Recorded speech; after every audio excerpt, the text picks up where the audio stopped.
Good evening. Fight for the right. Good evening. Good evening to the members. Yes, Mr. Cullen? Yeah, I just thought we would, as we talked about this morning, just get our motion out of the way as quickly as possible so we can get to our... Okay, you want to do that now? I should think so. Okay. Again, I had hope this morning that it was quick, and I was wrong. I understand. It's your right, and I understand. I get these things wrong. My intention is for it to be quick. So just to remind committee members, the motion from this morning, I haven't changed anything, or from last night, regardless, is that the committee invite the Minister of Democratic Institutions to table a summary of her public consultations with the committee. Okay. Who would like to speak first? Mr. Reid?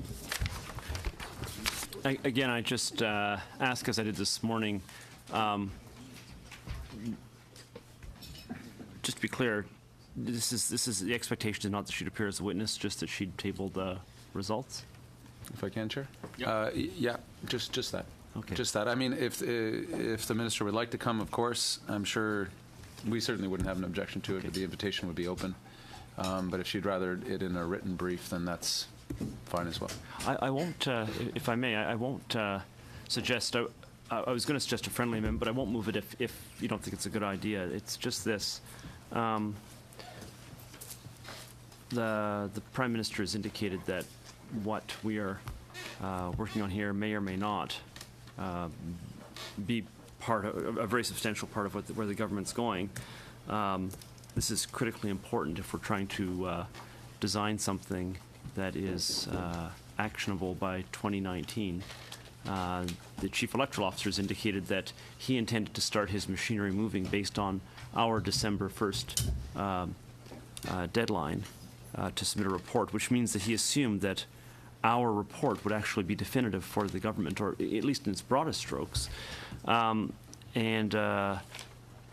The practical implications of being unclear until they table legislation, which can't be earlier than the start of February, effectively means we lose some time. That's critically important. I think her explaining how they're still going to achieve something other than simply transferring to a preferential ballot in the existing ridings is actually going to be achievable. Yeah. If that's, I think, a matter of grave concern to everybody, certainly us. If I can, Chair, and I understand. I understand Mr. Reid's concern because it's a timing thing. If the government isn't committing to agreeing to what it is that we put forward as a committee, then we lose those 2 months to which Elections Canada has told us. I get all that sequence of events. Perhaps I'm just sort of making this up on the fly that this motion as it is what I'm going to present. That to Mr. Reid or to others that are curious about that, something specific could be asked of the minister to put that. If she comes to committee, then certainly that would make sense that we ask timing questions or whatnot. But outside of that, if the committee seeks some direction or some input from the minister on that specific timing question, it's one that has come into my mind in the last couple of weeks as well. We would certainly support something like that in terms of a correspondence from the committee, but that's not for right now, Chair. I would. Okay, I accept that. Yeah, You're not bringing an amendment. No, I wanted to clarify whether I should, and the signal I got was that I should not, so okay. I won't. So we're voting on this. The only thing, if I could just add, Chair, and I put this through to the government members on the committee, that we haven't put any time to this. I haven't said, due within 2 weeks and that type of thing, but I would simply express through the committee members, and we'll express it as well through the parliamentary secretary, that timeliness matters. Getting it to us on December 1st won't help in terms of hearing what the minister had to say. So I sort of presented in good faith that the government understands that if the minister is to present it, it can't be weeks and weeks from now, because it won't serve the purpose of what this motion is trying to do, which is simply hear from the minister as to what she heard from I don't know how many, we had 23, but the parliamentary secretary suggested 40 town halls or 40 events that the minister has done. Okay. As long as that's essentially understood. Mr. De Courcy. Just a point of clarification would be that we're asking for a tabling of the summary of the public consultations undertaken in her role as minister, and not the 7 town halls that she undertook as the member of parliament, which were received by the committee in a summary report. I don't mean her like within her riding. That was and that's the summary. great. So we're talking about the additional pieces that weren't originally in the mandate. because there's no aversion here. I just wanted to make that clarification. Yeah, and that just sort of, thank you for that. It sort of speaks to the many paths of input that this committee is dealing with right now.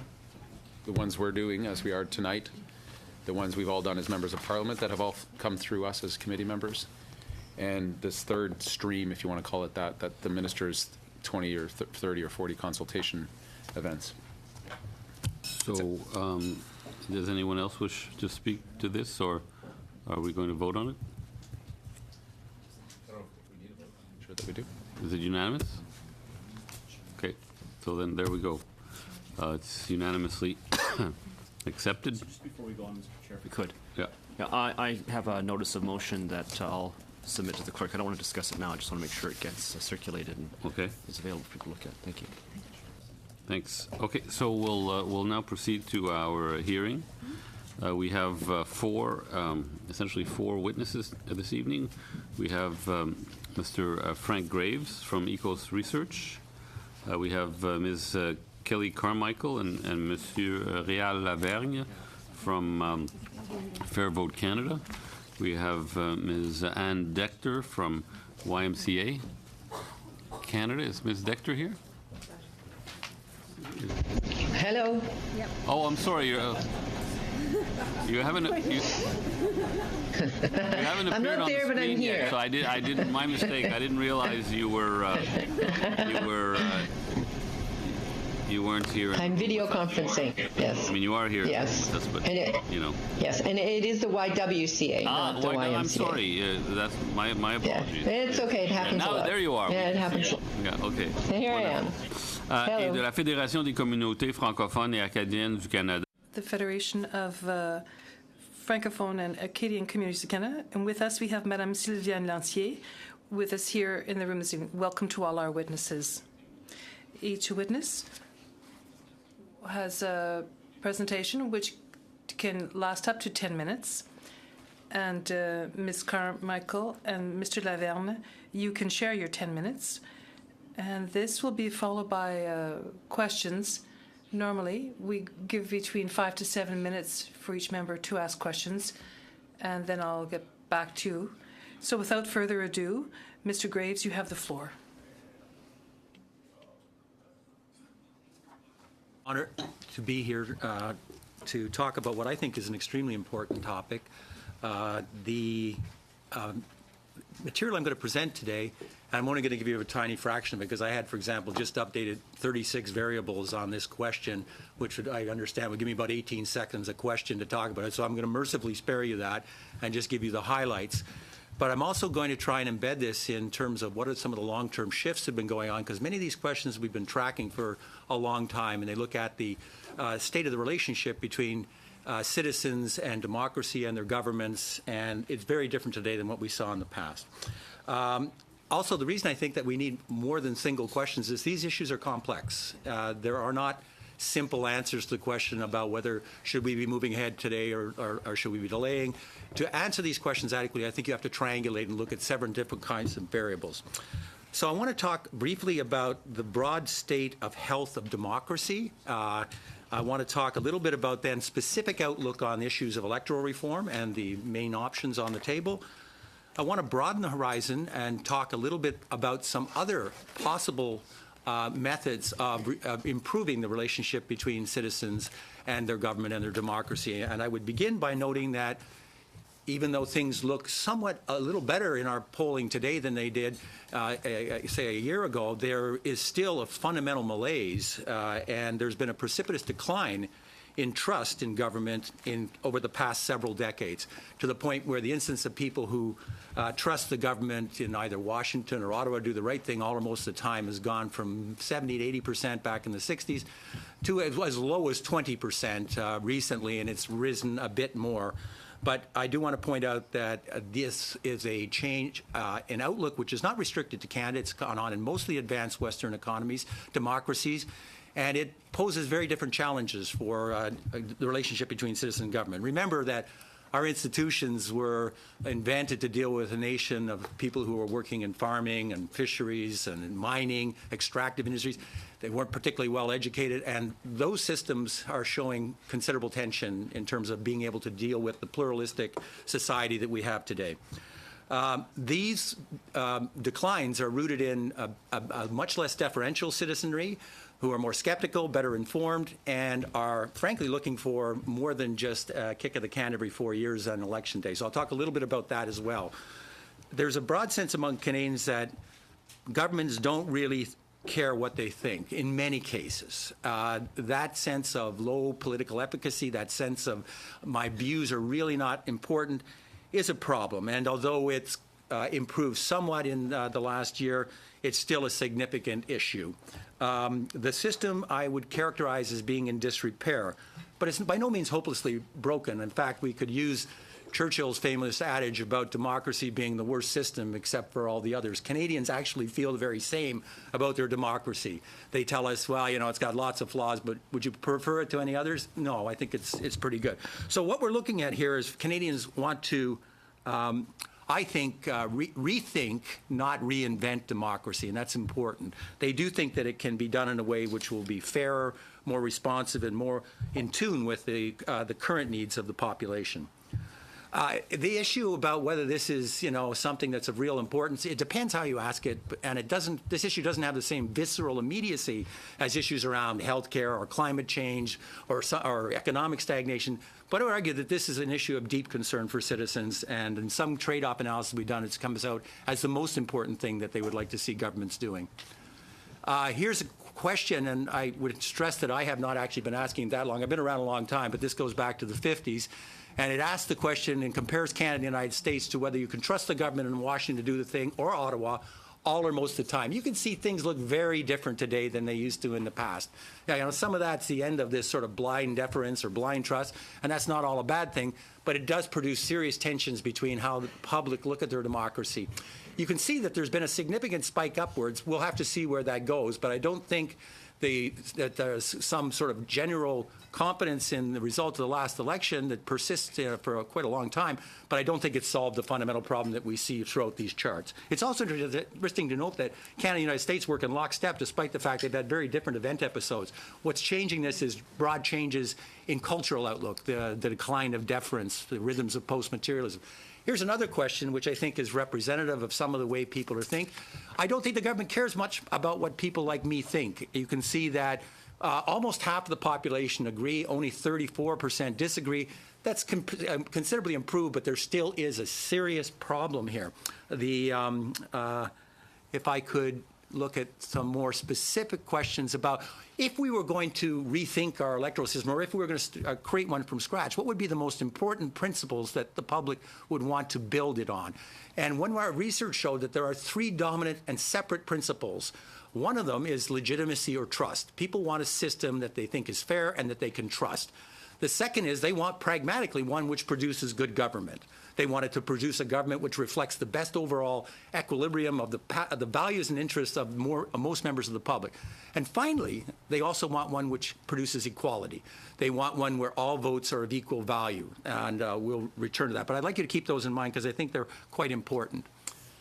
You can see that there's some variations. Now, the case about whether we need to move forward, I think the lean is clearly, yes, it would be a good idea, and the timing is right. We've been talking about this for a long time, packing our bags for a trip we seem to never take. But the fact is that there are serious divisions on this question. And one of the most important, I think, is the generational divide. The sense of confidence in the current status quo is much higher amongst older Canada, and much less receptivity to that in younger Canada. So you could argue that, you know, these changes probably will have to occur at some point because of the mounting pressures and the expectations of younger Canada. But you can see the lean here. I see no reason to make major changes. 38% agree, 45% disagree. So a lean to make major changes, but it's, you know, it's not decisive. On this question, Canada's electoral system does a good job of representing the will of the voters, doesn't need to be changed. Canada's electoral system doesn't do a good job. And you can see on that forced choice that you get a pretty clear lean to, it is broken, we need to do some things, but a pretty strong residual group out there that say, let's leave it alone. This is very much divided on partisan basis as well as generation. Older Canada is comfortable with the current system, and conservative voters are much comfortable with it. Everybody else, not so much.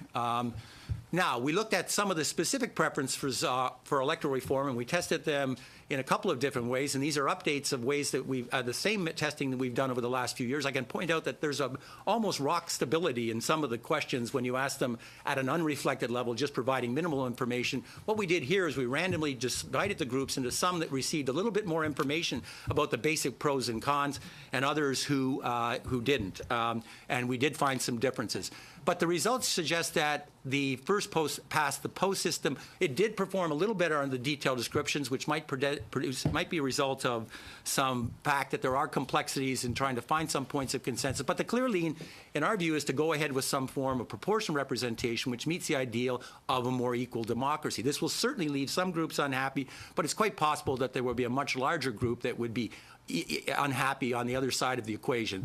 The public expect the government to deliver on its current promise. So there's lots of ways of asking whether you need to move forward. But to the tune of almost 60 versus 25%, voters say that the government promised this, they should actually deliver it. So there's a clear lean to wanting to solve before the next election, but the margin isn't huge, and there is concern that we do this with great care and deliberation. Here you can see the results of the different testing on proportional representation. I think the way we presented it is pretty fair and accurate. Preferential voting, first past the post.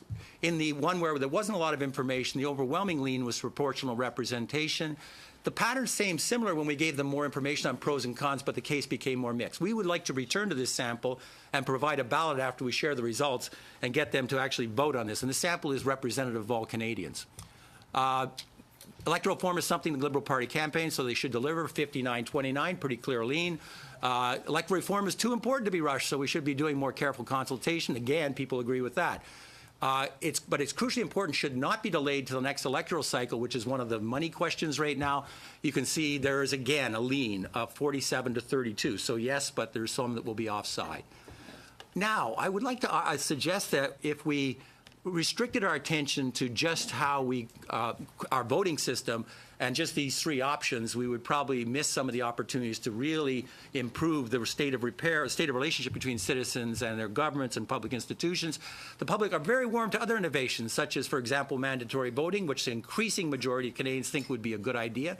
There's also a strong case for doing both, and the public are overwhelmingly of the view it's time to have an online ballot. We do our banking online, we buy our music online, we buy our shop online. We should be voting online, and I'll look at the case for that shortly. There's a huge demand as well, and this was less obvious. It's not about what we do during elections, but between elections. The public I would feel much better about government if they regularly consulted on a reflected and informed basis with people like me. So this process of citizen engagement, which really hasn't been a part of government, is something that really is something that's maybe top priority for Canadians. Support for compulsory voting. A number of countries such as Australia and Brazil have implemented compulsory voting where citizens are required to vote. Would you oppose or support? You can see the numbers are rising. Only 29% disagree. The divisions here are not that strong across partisan lines or generation as they are in some others. We can get into this in some questions, but I think that's something. I would argue that as we've moved into this era of the permanent campaign and really campaigns focus on how do I get my vote out, how to keep your vote home, you've had an unsavory shift in from the focus on trying to define the public interest into our dark ops and other things and techniques to get this vote out, keep that vote home. It would be nice to relieve that pressure. In Australia, 93.5% of people show up, 85% support in the same polls. Doesn't seem to favor any political party in particular, and this might be something well worth looking at. Online voting, the case I think is even stronger. And what's interesting about this is there are no divisions across demographics. Older Canadians and younger Canadians are equally warm. And if you actually did this in the next election, far more people would vote online than would vote in a polling booth, and you probably wouldn't even need the polling booth the next election after that. It would go the way of the buggy whip. And if you think about some of the advantages in terms of creating a digital infrastructure that would allow this to happen. It could also be used to secure some information and preferences from the public between elections, perhaps on referenda, for example. We can talk a bit about that. Also, I mean, I thought the debate about rigged elections and maybe Mr. Trump supporters showing up to kind of monitor things would again show the advantages of, well, I actually already did that from my smartphone at home, so I'm not going to be too worried about that. Now, when we put all into the hopper, and this is my last slide, the questions of what would be the best way of improving democratic health in Canada, it is instructive that regular government consultation with Canadian citizens that is formed, reflected, and representative tops the list. That is followed by, and there's a menu, there's a recipe of a number of things that people feel. There's not a single magic bullet that's going to restore trust in government. They're very receptive to proportional representation. They also like the idea of online voting. Mandatory voting fits into the mix as well. The preferential rank ballot, not so much. It's something which people prefer somewhat to the current status quo, but it really doesn't seem to be as favorable. So that's a quick tour of our findings. I think the public want reforms which will enhance legitimacy, equality, and good government. There's no need for recklessness or speed, but there is a will and need to move forward to the next level, and the lean is to do that before the next election. So thank you very much. Thank you, Mr. Graves. That was very informative, and I'm sure that there will be many, many questions later. We'll go now to Ms. Carmichael and Mr. Lavargne. Thank you. Before we start, we're just going to show a short video, 40 seconds.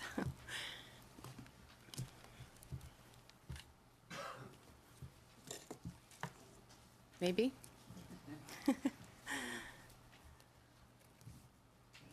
We need to know that when we cast the ballot, it counts. That when we vote, it matters. I'm proposing we make every vote count. We are committed to ensuring that the 2015 election will be the last federal election using first past the post.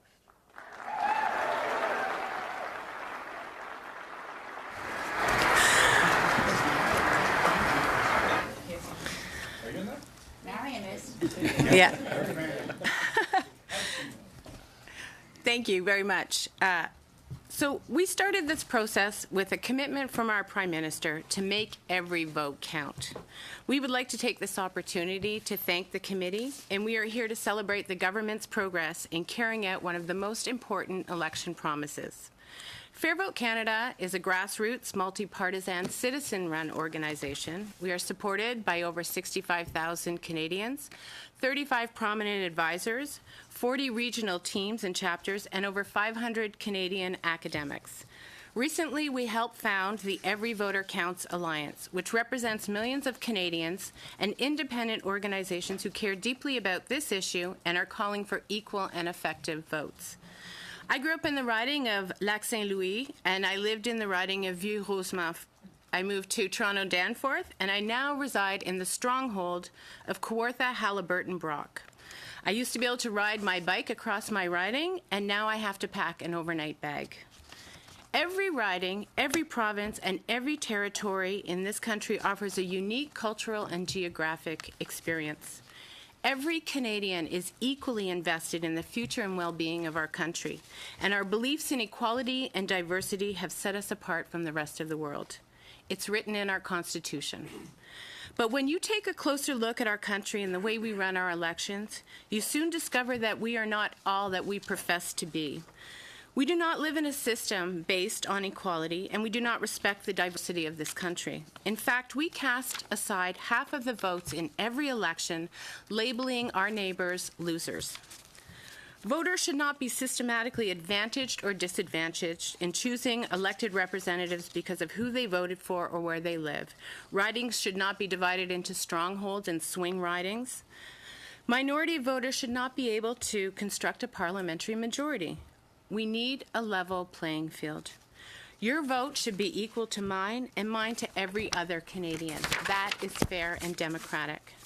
Electoral systems matter a lot. It shapes the way we do politics, politics shapes our laws, and our laws shape society. Canada has over 35 million inhabitants and 25 million eligible voters. And you often hear us talk about 39% majorities. But that number reflects all of the voters who cast the ballot for a winning party.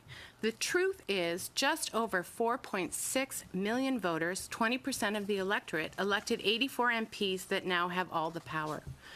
A fraction of Canadians get to decide on the policies that affect our lives. Our single-member ridings make our country look regionally divided, when in fact most parties have support across the country. Canada's democratic deficit manifests itself in other ways as well. Government accountability and legitimacy is undermined when 51% of the voters elect no one.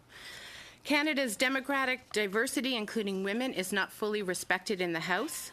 Voters feel compelled to vote negatively to block the election of a less desired candidate, and unrelenting party discipline has fostered an increasing concentration of power in the PMO.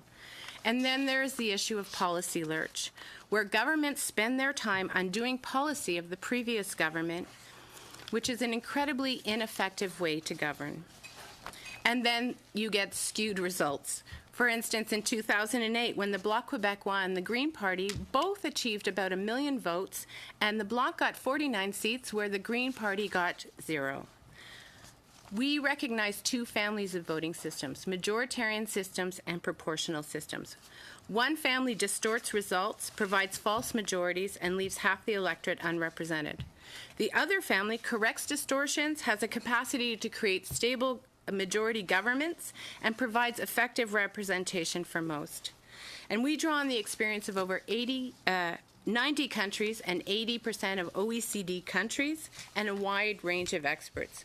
We know that PR ensures that a country's leadership and policies reasonably reflect the values and choice of a voting majority by providing representation in proportion to votes cast.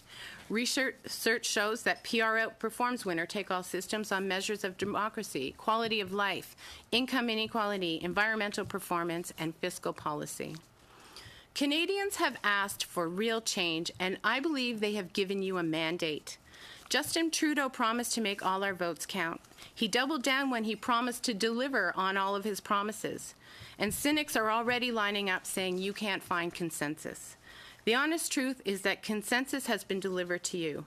3 parties stated that they would be that 2015 would be the last election using first past the post, and 3 parties stated that they would make every vote count in 2019. Many Canadians feel 2015 was the referendum. 63% of voters voted for parties who said they would make every vote count. And in this process, over 90 of your experts have called for proportional representation. Only 5 have asked you for the alternative vote. 13 commissions and studies have said proportional representation already, and citizens have turned out en masse to town halls to ask you to implement a system that is fair.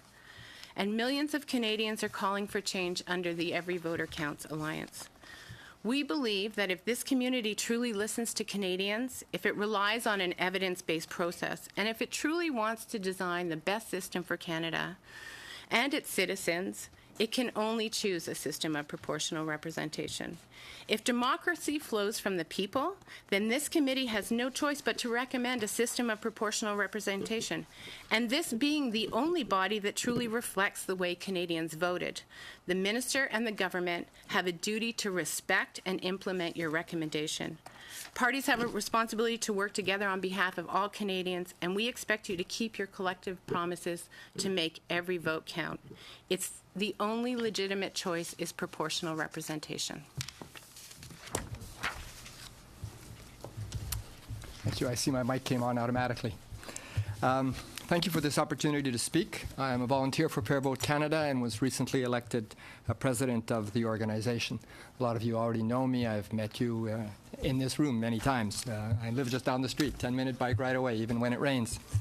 I'm going to talk about the last section of our brief, which is on the different systems, MMP, STV, and rural-urban. And I'm going to do that in 2.5 minutes, which is about how much time I have left. Our general approach is to bring forward more than one proposal simply because we're a very complex organization. People have different preferences. But we are unanimous in one thing. We're unanimous that we want proportional representation, and we're unanimous that we want serious proportional representation, real change, not just cosmetic change. However, we've limited ourselves to 3 options here that are options that have been tried somewhere else in the world. Rural-urban, you might wonder, has that been tried anywhere? Yes, it has been tried in Sweden. And it combines MMP and STV, which are systems that themselves have been tried. So as a combination, it's something that we can be fairly comfortable with. I'd like to talk about 2 values that when we consult Canadians, because we've been consulting with Canadians on this for 15 years, that is primary for them. The first one is fairness and equality of every vote. And that criterion is extremely important because when we look at what's wrong with our current system, that's what's wrong. That's what has to be fixed. So anything that we put forward has to perform strongly on that criterion of equality. You saw the simulations yesterday that Byron Weber Becker put forward.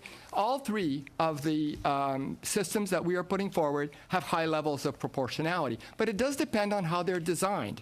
And if in this committee room, if in Parliament, you want to keep the multi-member ridings fairly small, you want to keep the top-up regions relatively small, you're going to have to sacrifice proportionality. So how do you manage that trade-off? And that's where rural-urban comes in. Rural-urban gives you very high levels of proportionality by combining both multi-member ridings and top-up seats, and that allows you to have slightly smaller electoral districts. And that's valuable if that's what you're after. So that's one of the basic arguments there. The other thing we've heard a lot of is the importance that voters accord to voter choice. And in terms of MMP, this means 2 things. They like the 2 votes that you get in MMP, and they like open lists. We hear this over and over and over again.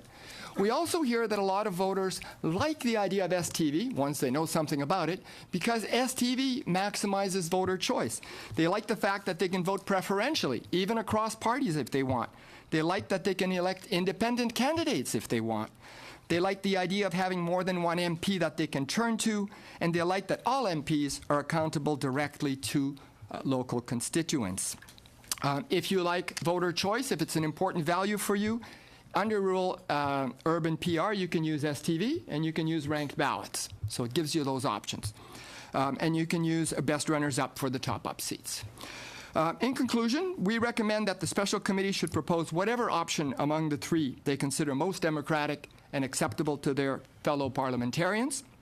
I'm open to questions about any of these systems during the question period, and we can look at other values, other desiderata, if you like, such as simplicity or local representation. I had those in my first draft, but I had to take them out because I just didn't have enough time.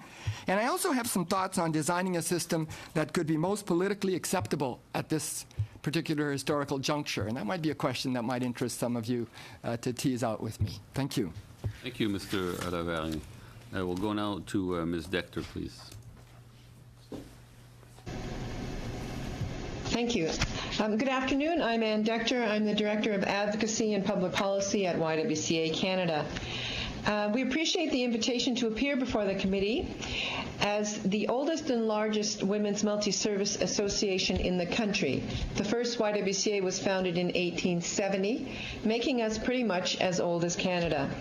Our national association was founded in 1893, before women were legally persons in this country, and decades before any women were allowed to vote in federal elections or to run for election to Parliament. YWCA Canada, our national association, was created to advocate for women's equality and continues to advocate for women's equality to this day. Developing women's leadership in all spheres of society, from girls' empowerment to young women's leadership to supporting campaigns to elect more women, is a major focus of YWCA Canada's work. Our entry point to discussions of federal election reform is the lack of progress on women's equality in elected positions generally and specifically in the representation of women in Parliament. Almost 100 years after Agnes MacPhail became the first woman elected to the House of Commons, women's representation stands at 25%. At that rate of increase, it would be another century before we achieve equality in numbers in the House of Commons. Contrast that with progress on women's equality in other spheres. A slight majority of Canada's population is women, and we are essentially an equal portion of the workforce. Young women became the majority of post-secondary graduates in 1990 and continue to graduate from universities and colleges at greater rates than young men, including in highly skilled professions like law and medicine. While there is still a substantial income gap, women earn about 72% of what men earn for equivalent year-round full-time work. It is much smaller than the equality gap in Parliament. Canada ranks #1 in the world in women's education, but 62nd on women's political representation in national parliaments. With the best educated population of women on the planet, our House of Commons remains almost 3/4 men. I think we can all agree that that is less than ideal. We need to address the failure of the current political system to ensure progress towards women's equality in the House of Commons for women generally, and also to ensure representation of the cultural and racial diversity of women in Canada. To help address the gender gap in elected representation in the House of Commons, YWCA Canada supports electoral reform that would include a change to a made-in-Canada system of proportional representation, which includes local representation. We also agree with Equal Voice that changes to the electoral system can and should include changes to the nomination process. Nomination processes have been identified as a barrier for women interested in seeking political office. Evidence shows that proportional representation results in more women elected, particularly in countries where there is strong support for women's equality. And again, I think we can agree that Canada is such a country. A recent poll showed over 80% of Canadians think women and men are equally good political leaders. The current 26% is a record representation of women in the House of Commons, but it's only 1% higher than the previous election. The pace of change has slowed to a crawl. Over 20 years and 5 elections from 1974 to 1994, the percentage of women MPs more than quadrupled, increasing from 4% to 18%. 6 elections between 1997 and 2015 produced a 5% increase from 21% to the current 26%. We believe that a proportional representation system developed with a gender lens, that is, attention to gender differences between women and men in politics, can change that. I mentioned nomination processes. Only 1/3 of nominated candidates in the last federal election were women. In 98 ridings, or 29% of all ridings, all of the candidates were men. The percentage of women candidates nominated by party varied widely, from a low of 19% to a high of 43%. Equal Voice has identified the current nomination process, overseen by the respective federal parties, as one of the major barriers or opportunities available for women who seek to become candidates. Women have reported that the cost, lack of predictability, and lack of transparency of nomination processes is, for some, a major disincentive. We'd like to point out that some proactive measures have been successful in nomination processes. One federal party has instituted a practice of holding off nominations until riding associations either have an equity candidate, which includes a group which includes women, or until they can demonstrate that they have actively canvassed women and other underrepresented groups for a candidate. This strategy has been successful. In 2015, 43% of the candidates running for that party were women, compared to just 31% of the Liberals and less than 20% of Conservatives. In fact, that party, the NDP, often returns the highest percentage of women in their caucus, with the exception of the Green Party of Canada, for obvious reasons. Representation is not only an equality issue, it's a policy issue. It's generally accepted that the tipping point for policy change that reflects women's lived realities is at least 30% women in a legislature. More equitable representation of women in parliaments means women's diverse interests are more likely to be taken into account in policy frameworks. This would include, for example, across-the-board application of gender-based analysis to federal government policies, implementation of pay equity, a well-supported national child care system, and strong representation of racialized and Aboriginal women in Parliament. YWCA Canada supports electoral reform that would include a change to a made-in-Canada system of proportional representation with local representation because we believe it will support the election of more women, and Canada needs more women elected. We need the full advantage of our well-educated population of women, and we need to build a country that truly works for all women. Thank you. Thank you very much. On poursuit maintenant avec. Let's continue now with Madame Lantier. You have 10 minutes. Thank you, Mr. Chairman, members of the committee. Allow me to thank you for having invited the Fédération des communautés francophones et acadiennes du Canada to make this presentation here to you today. Created in 1975, the FCFA is the main spokesperson for 2.6 million French-speaking citizens who are living in minority situations in 9 provinces and 3 territories in Canada. The FCFA has 20 members, 12 provincial and territorial associations, and 8 national organizations representing various sectors of activity. They coordinate the Forum of Leaders, 42 organizations involved in developing Acadian and Francophone communities. The citizens of our communities are engaged, conscious of their rights, and concerned about being properly represented in Parliament.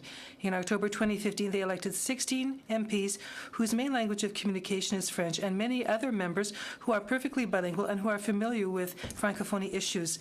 This capacity to represent us is something that we hold dearly to. It's the reason why FCFA has requested an impact study on various scenarios. The message we have for you today is that any new voting method must absolutely take into account Francophone minority realities in order to ensure the respect of their constitutional right to benefit from effective representation in Parliament.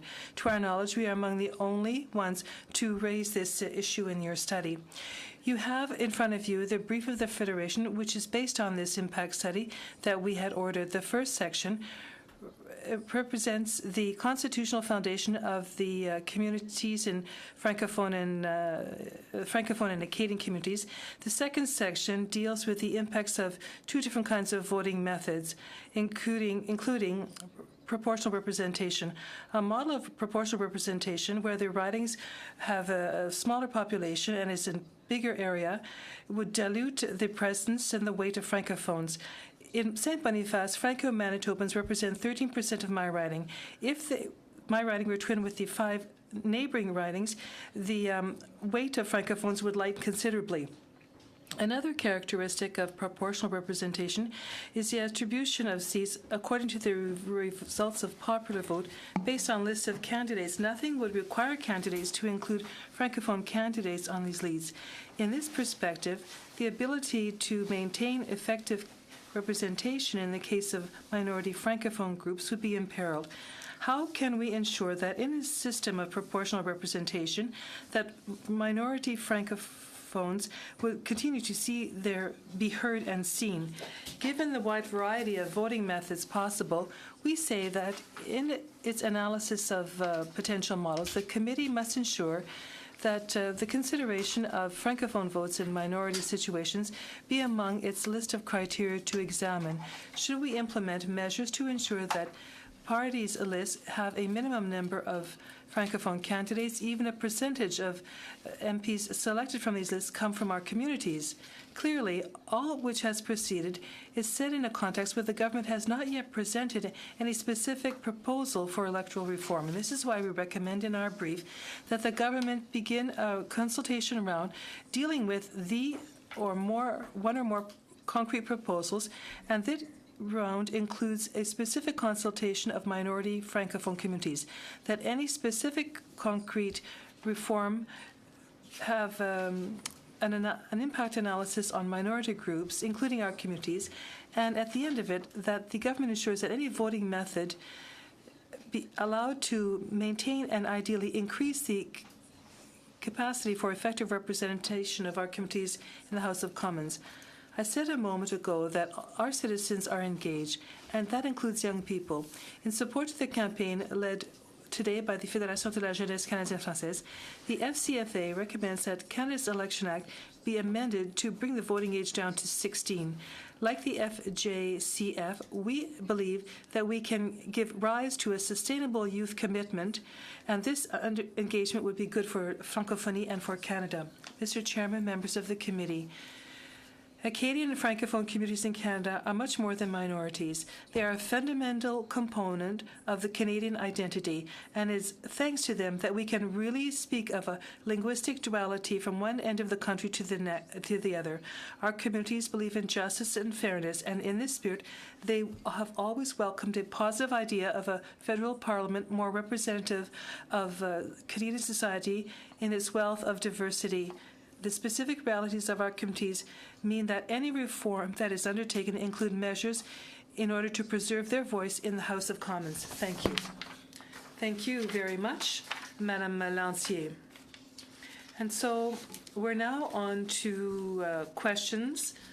And so we do a round, and each member will have an opportunity to ask questions of the witnesses. And in this case,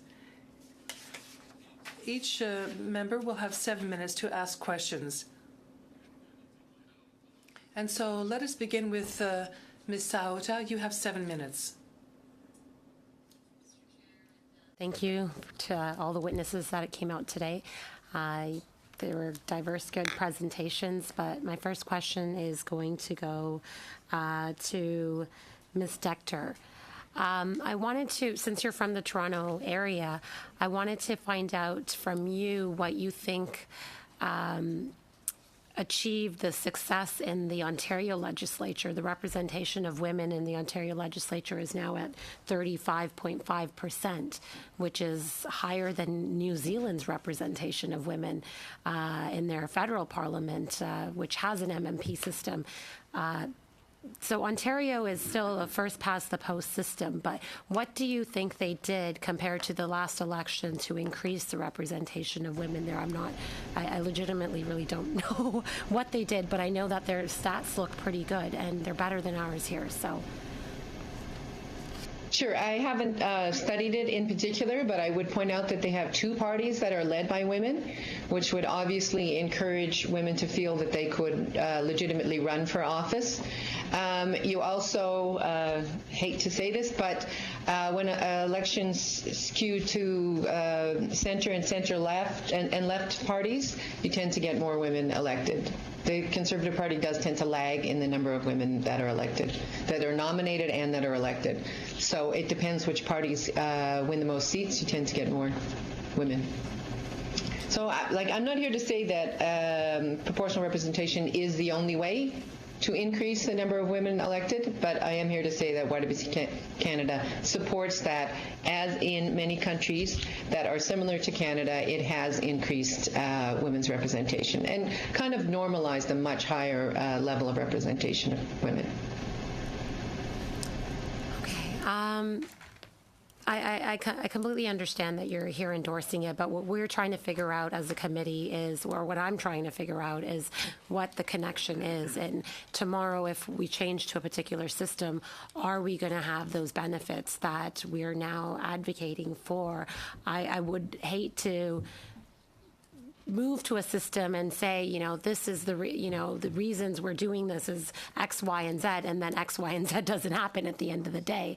So what are, how does Ontario end up being more successful than New Zealand? It just boggles my mind, because all I've been hearing for a long time is that it's the voting system that has to change in order to encourage more women to participate or to get nominated. Do you have any idea about, at the nomination level, perhaps what they did differently to get to that level? Or do you think it was just that influence of having leaders, as female leaders, that just encouraged women to step forward? Again, I'd say I haven't specifically studied what happened in Ontario, but for example, I know with the NDP, the same policies apply at the provincial level as federally, so the same equity process would apply.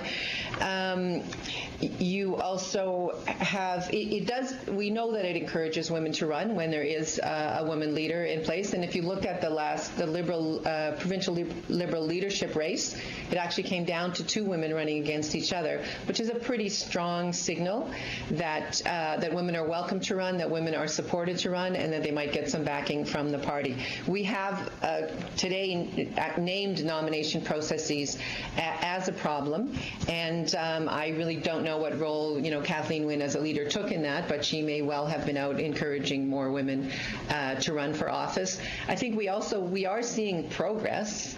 We see regress at times as well, but if you look at the standard used to be for women coming in to lead a province or a party at the first time. It often happened when the party was pretty much in complete collapse. If you look at the first woman to be a premier, Rita Johnston in British Columbia, as a leader of the Reds, they were about to lose office. Kim Campbell, our first and only woman as Prime Minister. The indications were that the Conservative Party was going to lose office. And we've evolved beyond that to a point where women are leading parties into election, getting reelected as leaders, and in some instances that does we heard an argument earlier move to change. We heard an argument earlier today, and it's come up quite often, that the nomination process is where perhaps women aren't getting in, and the parties are not nominating or putting in place or appointing enough women to run. So what, if that's the actual issue, then changing to a proportional system, who is going to be asking those women to run in a proportional system? It's still going to be the parties, is it not? Well, not if we made change at that level. So what? I mean, and what would that change be? We are. Well, I gave you one example of a system that tends to result in more women getting nominated, where there's an equity process. I think that you have the power to set the rules for nominations. I mean, So you'd have to set different rules, and they'd be for the nomination process. You could set some kind of affirmative action rules around nominations. I mean, there's been suggestions in the past when there was the subsidies for votes that you wouldn't be able to collect the government subsidy for votes. I know we don't have it anymore, but unless you had a certain percentage of women candidates, for example. So would you agree that changing the electoral system alone without having some kind of legislation in place would not ultimately have a huge effect?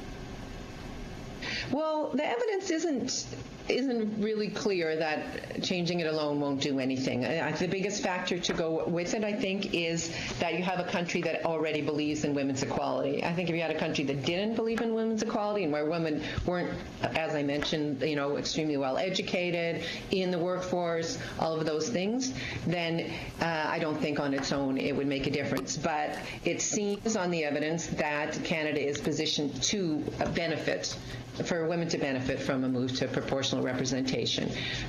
So Thanks. we can only cite the evidence as far as it goes. Thank you very much. We'll go to Mr. Reid now, please. Thank you, Mr. Chair. Thank you to all the presenters for their presentations, and thank you to Wilf Day sitting on the side. Wilf and I have been in communication on numerous occasions over a period of more than a decade, largely dealing with redistribution, where I've been on the relevant committee twice, and Wilf has had intelligent thoughts on redistribution in both of those occasions, and his thoughts are very much appreciated by me and by members of other parties who've been in communication with him as well. I wanted to start, if I could. I think the right person to turn to is Mr. Daverne, although I stand to be corrected. But I've got here a series of maps that were distributed. I think you are the responsible person. I think Wilf is also partly a responsible person. Okay, so I'm trying to make sense of them. I can see that you've gone through and you have 4 maps for each region of the country for which an MP on the committee is represented. Eastern Ontario, that's me. I go down, I see Montreal, that's presumably for Sherry Romanato's benefit, and so on, down to New Brunswick for Matt DeCourcy and so on. Okay, so having said that, it looks to me like you've put forward 2 systems you're trying to show us. One is called MMP8. There's 2 maps for that. One is called Rural Urban PR, and there's 2 maps for that. Am I right so far? For each region? Yes, you're essentially right. There is a map for each of the members of the ERRE. Wilf is the one who's done all of these maps, so that's why I was frantically pointing to Wilf over here. And you're supposed to have 1 map for MMP in each case, and 1 map for rural urban in each case. And rural urban kind of illustrates also what the STV might look like, because under rural urban you might be using STV as your multi-member mechanism. Okay, so now let me ask some questions about those maps. So I'm looking at the ones for Central Eastern Ontario. There are 19 members of Parliament in the region right now, if you leave out Durham, which I assume is how you've drawn the region. Your maps, the first map says 6 local MPs. The second one says 3 regional MPs, which of course adds up to only 9. May I assume that the other 10 that aren't mentioned there are on a proportional list, either for some other region that is larger than this, or for the region as a whole, or else for an Ontario-wide list or something like that? That's right. This is an MMP 8. It's actually MMP 9 in this particular case. What does the code mean? MMP 8, MMP 9. That means? It means that the top-up region would have an average of 8 seats. So you've got then, in this case, you said it's actually 9 for this region. So okay, you've got in this case, it's 9. Nine regional seats for the region that includes 19 members of Parliament now. And then it has 6 local MPs and 3 sort of sub-regions that are, or am I misunderstanding? It's not a region that's 19 now. This is a region that currently has 9, and it currently has 9. And so you're not counting the City of Ottawa. You're taking the City of Ottawa out. City of Ottawa is not in this one. That's right. Okay. So if you turn the page, in the way I've got it printed, it's on the next page. When you get to the Rural Urban PR page, that one does include Ottawa. And now we're looking at a top-up region of 19, as I remember it. Okay. So they're kind of different scenarios. The idea is that with MMP, you might want to keep the regions a bit smaller. But the thing about rural-urban is you're actually trying to maximize the proportionality of it by having relatively large top-up regions, usually in the range of 16 to up to 20. And what that does is it reduces the threshold for third parties to about 5%, which I'm looking at Elizabeth May here. That's something she might like. I don't care. You don't care? All right. No, honestly. Okay. But that's the idea, is to have a top-up region that's large enough to have a threshold that's fair to third parties. Right. Ironically, I actually do care. I think the threshold should be as low as possible for reasons of maintaining proportionality and, as I like to point out, that the purpose is to freeze out extreme parties. But my experience as a former Reform Party member is, extreme or not, you get characterized that way by the incumbent parties. Small, every party starts with 1 supporter, right? So, okay, turning to rural-urban proportional then. So, well, it's true for both of them, but you've got these happy faces on a gray oval. I just want to make sure I understand them. I assume a happy face means an MP? That's right. And, okay, so there's one over Lanark Front at Kingston, which is my riding. I note with some alarm, however, well, it's not my alarm, but Mike Bossio, who is here, might feel alarmed at this. There is no happy face over Hastings, Lennox, and Addington, his riding. And I don't know if that was an oversight or if that, I'm trying to figure out are you saying the ridings essentially are not redistributed except to the extent that you combine some urban ridings, or are you saying something else? No, it should be the same. These ridings should not have changed, right, Will? Are we talking rural urban? It's rural-urban for this Ontario East and Central. What I'm really doing here is I'm asking to what degree there's redistribution. Obviously, in the urban ridings, which become a form of STV riding, there is redistribution where you smush a certain number of them together. I'm trying to find out whether in the other ridings you're rejigging them or whether it's the case that they retain their current boundaries. 9 becomes 8. And becomes 8, okay. Right. Okay, so what Wilf just said is 9 becomes 8. So, Wilf, you're not technically a witness here, but if you nod, we can read those things into the roll here. So there are 9 ridings under this model in Eastern Ontario. They go down to being 8 ridings in rural Eastern Ontario, freeing up 1 member. Correct? Okay. All right. That explains that. 9 becomes 8, 5 becomes 4, 5 becomes 4, and that frees up 3 top-up seats, which is what you have in the other map at the other You've map. got a color version. Okay. All right. So you still have 19. Okay. You still have 19. You've freed up Color 3 version seats. too? Okay. Thank you very much. That's very, very helpful. So this is the reconfiguration model of Right. rural-urban. Okay. And this stuff, is it available online anywhere? I'm about to run out of time, so but if you can guide me in that regard, that'll help the committee to be able to I could give you the link. It's on our Google Drive. You can access all the maps there if you like, in Okay. color. Can I suggest you submit that to the clerk, and that way it'll be included for all members of the committee? if We'll that's do that. acceptable. Thank you. Thank you. Mr. Cullen. That was great.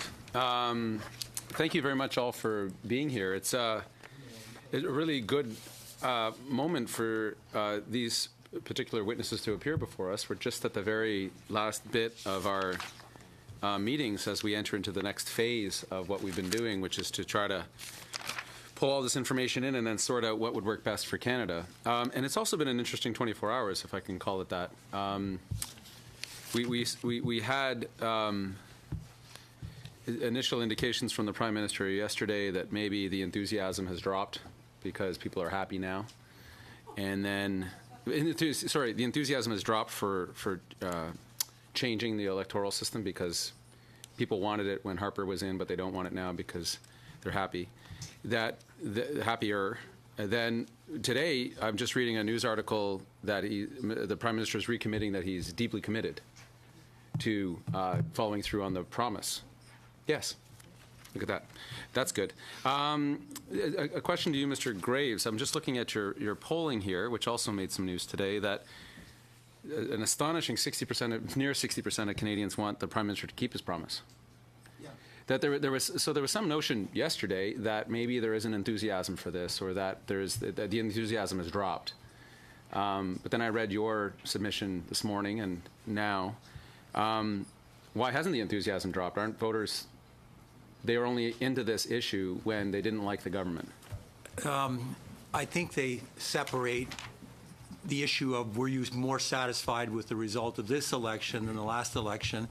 And there has been a bump up in trust levels, but I don't believe it is dealing with some of the fundamental structural issues that plague democracy. For example, when we ask the public, do you think it's fair that a government that receives less than 40%, which would be very close to the 39.5% and 39.6% that the current and previous government received, that they should get most of the seats? And by a margin of 3-1, the public go no. 3-1. So Canadians like fairness. And they want it in their place fairness and equality as one of the dominant principles they would like for rethinking the electoral system. So one of the things you said in your testimony, and I'm pressed for time, but you talked about how the system is strained. That when the system was designed, the country we have now would have been unrecognizable to the country then. Correct. Right? Only land-owning men voted. White men voted. Yeah. It's like trying to drop a 2016 Ferrari on a village road 150 years ago and see how well it goes. It's not designed well for the adaptations that we've gone through as a country. We've changed. And you said the expectations of voters have changed. You talked about how they are looking, they expect more involvement. You talked about that public consultation, which is good. And interesting. The equality of votes, that was your third test. I like these tests you put to us, that it must be legitimate. It must produce good government that represents voters' wishes. Boy, I've got a lot of questions.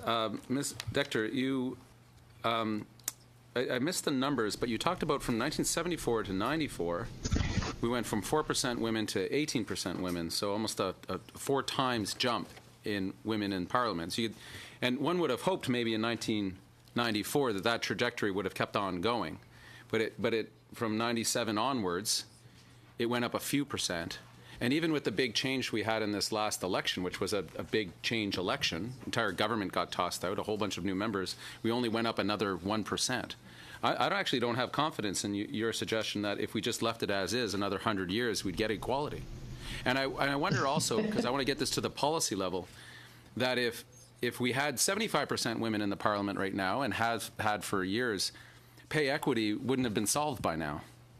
That women would still be earning 72 cents on the dollar in Canada. I'm just guessing. Sorry, that's your suggestion? Yeah. I hope not. The question I have is, do we need to do both things? Do we need to change the nomination process and how women can gain access to the political system and other underrepresented groups, as well as how votes are counted in this country in order to get to the promise of some sort of equality in this country and that our parliament actually looks like this country? Yes, absolutely. I think so. I think you also need to, as other people have pointed out, not today, but look at how Parliament functions. Obviously, while women continue to do the majority of childcare in this country, it's very difficult to be someone who is in a different city, say, 4 days a week.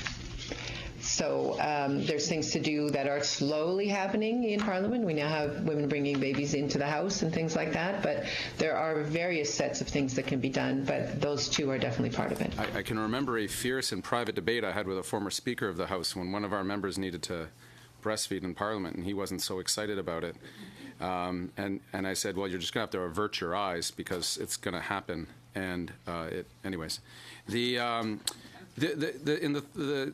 haven't talked enough about this, but would it be your suggestion that we need to apply a gender-based lens, a gender lens to the voting systems that we ultimately, the voting system that we ultimately arrive at and the recommendations that we make? Yes, absolutely. We repeatedly talk to parliamentary committees about the need for a gender-based lens on all the work that you do, and I think it would be of immense value to apply it in this process. Great, because it's also in the government's 32-point plan for real change that we have a gender-based lens applied to whatever it is that we decide here. So number 1 in the world for having educated women, number 64th in the world in actually electing women to Parliament. Did I get that right? I think it was 62nd, but I can check. But in the 60s for sure. So there's obviously a huge disconnect there. There's very talented women who aren't getting elected one way or another, aren't stepping forward, aren't getting through the processes, aren't getting elected. Just to our friends at Fair Vote, first of all, we've seen your folks everywhere, from Iqaluit to Victoria to St. John's and all points in between, so it's great. You have a bunch of enthusiastic people out there. Yeah. That's within your organization. I just want to get a sense of your feelings, especially the last 24 hours, but even beyond that, as we head to the point of the rubber hitting the road, as it speaks. Right. The energy out there that you're sensing or feeling, Mr. Graves or others' points about that desire for this promise to come to fulfillment, this committee to do the work that we are mandated to do. Very briefly, please. Yeah, I can say it briefly, and I also hope somebody will ask me about this women's issue as well, but besides that. Our members are incredibly motivated, and they believe, in the last election there was a lot of strategic voting that went on, and they parked their votes often around this issue, and they're very motivated. And I think yesterday, with the announcement that perhaps we were waning on this issue, it actually put a lot of gas in our engine. And this desire to change the voting system is not changing because it's not about government or a party, it's about voters. Okay, thank you. We'll go to Ms. May, please. Well, since we're just on the heels of your comment, Kelly, that you were hoping someone would ask you about the women's issue, please comment on what you think is needed within both electoral reform and any other measures to increase the proportion of women in Parliament. Thanks.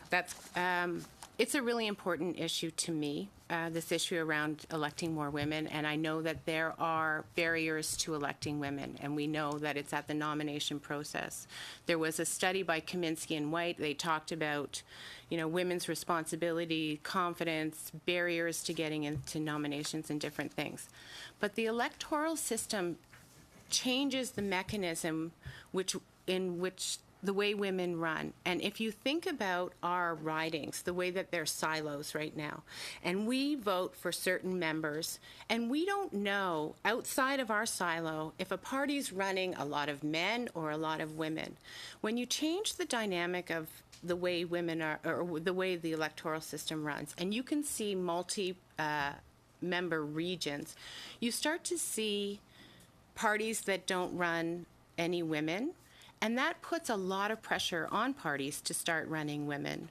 The other thing is it's a diversity issue. So when you look at Australia's a perfect petri dish example of this.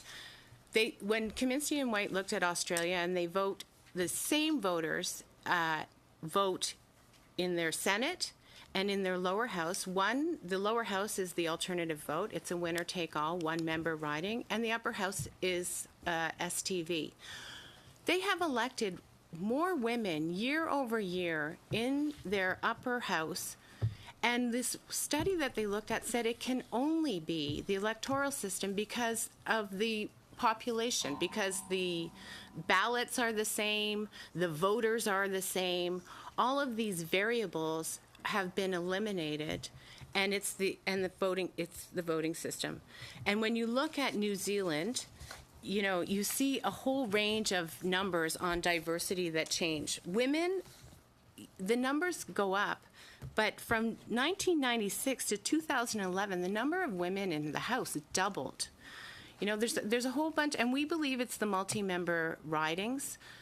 There's also ways that you can do zipper lists when you give people the option to run male, females. And yes, some legislation would be great. There's quotas in some countries and different things, but I think it's tied to the electoral system. We're not saying it's going to give you gender parity, but it will certainly give us a bump in more women elected. Actually, picking up on your point about Australia, because I hadn't actually turned my mind to all the elements that are exactly the same, but they're voting, the same people are voting on the same day and the same campaigns. Same ballots. They have preferential ballots with single member winners in the lower house, preferential ballot with multi-member winners in the upper house. When you have an opportunity to elect more than one person, you can elect women. It's not a 50-50, either a male or a female. Now all of a sudden you have the opportunity to elect a team of MPs. It also occurs to me that the very same parties are running the candidates under two different systems. Yeah. So it's a pretty interesting example. I'm going to probably try to come back to Fair Vote for some specific questions on the rural-urban mixes, but I wanted to put some questions to you, Mr. Graves, while you're here, because you're the third person, I think I've counted correctly, who's come with polling information. And so we've heard from Daryl Bricker, we've heard from Forum Research, and then you today. And there's some consistency that it seems to be an issue Canadians care about, and most Canadians, but not overwhelmingly most, want to see some form of electoral reform. I wanted to ask you, because I've asked the others, how when you're doing these polls, which I see from the notes, it's an online poll, how do you explain to the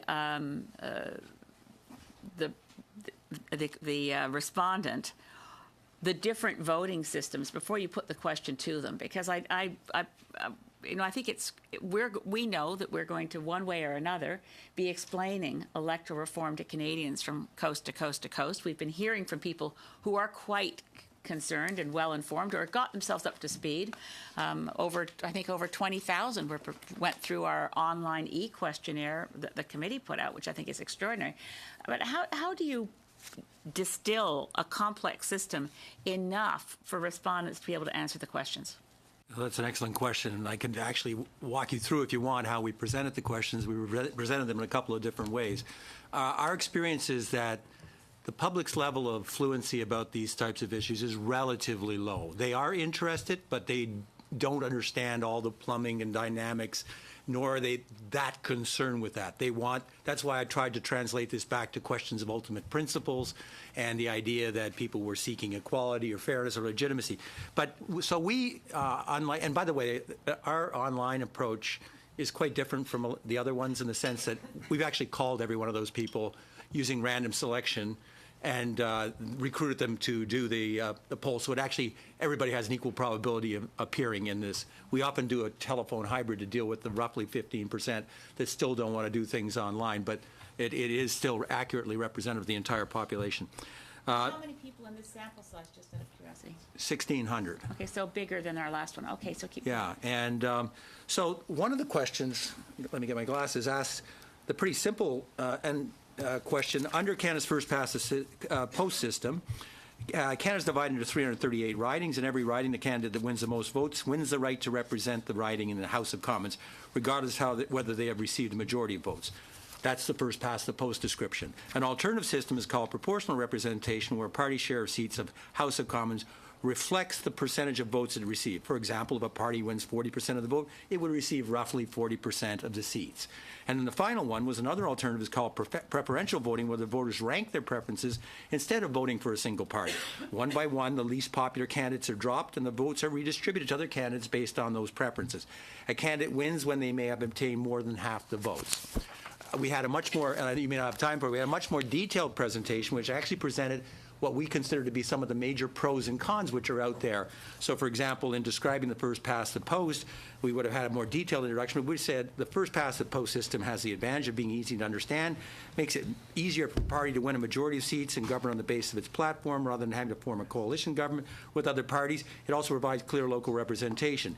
The cons, it doesn't require a majority of the vote to win a majority of the seats. Both the Trudeau majority in 2015, the Harper majority in 2011 won with about 40% of the vote. In a multi-party system, there may be an imbalance in the main options. For example, the Conservative vote may split across the Progressive, Conservative, and Reform parties. Today, the Progressive vote splits across, and so on. We'll have to go to Mr. Aldag now. Yeah, sorry, we're out of time. Okay, I'm sorry. Go ahead, Mr. Aldag. But that's fine, because I was actually going to go there. And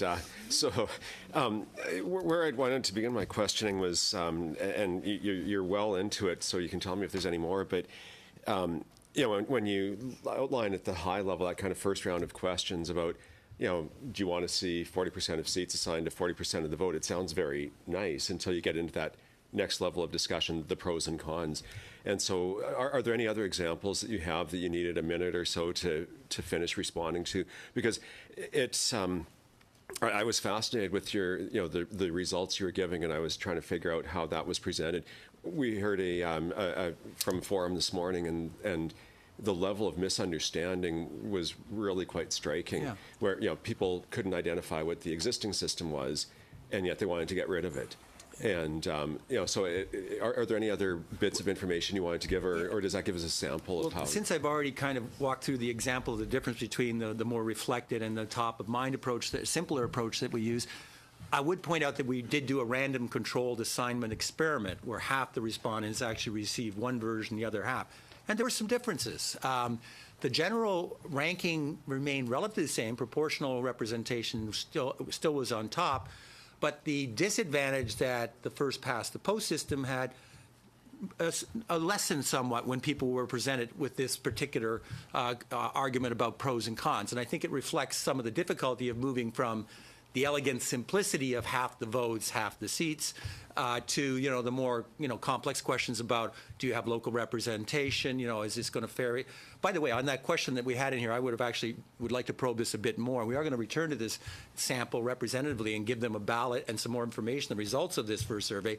But one thing I would like to point out is that we have extensive polling showing that the issue of coalition governments is not something which is seen as scary or dangerous by most Canadians. In fact, they're at least as warm to that idea as single-party solutions. And that's quite a distinct change. And it may be the case that as we move into a more pluralistic, complex society, that the ability to solve all of this with single party is not as evident. So I just want to stress that is, I think, a sea change in the way the citizenry looks at the issues of coalitions, which historically people say, oh, they're dangerous, they can't work. Well, they really don't feel that way today. Okay. We had a really good example this morning that I hadn't even thought of about small parties actually influencing the election of the leadership of the other parties. And it was like, wow, that's a really interesting. Are Canadians ready for that? And the example I'd use this morning was, anyway, I won't get into it, but you get all these other kind of implications that play out. And I think that it's a discussion that as Canadians we need to have, is how far we can go, which leads me to my next piece that I found really interesting. Some of your comments, it was this idea of no need for undue haste. And I'd written down no need for recklessness or speed. And so it's a question of incrementalism. And you get a sense from the polling that you've done about, as my seatmate here likes to talk about, how quickly we rip off the Band-Aid and go full throttle, exactly, or to throw in sound effects, snap, crackle, pop.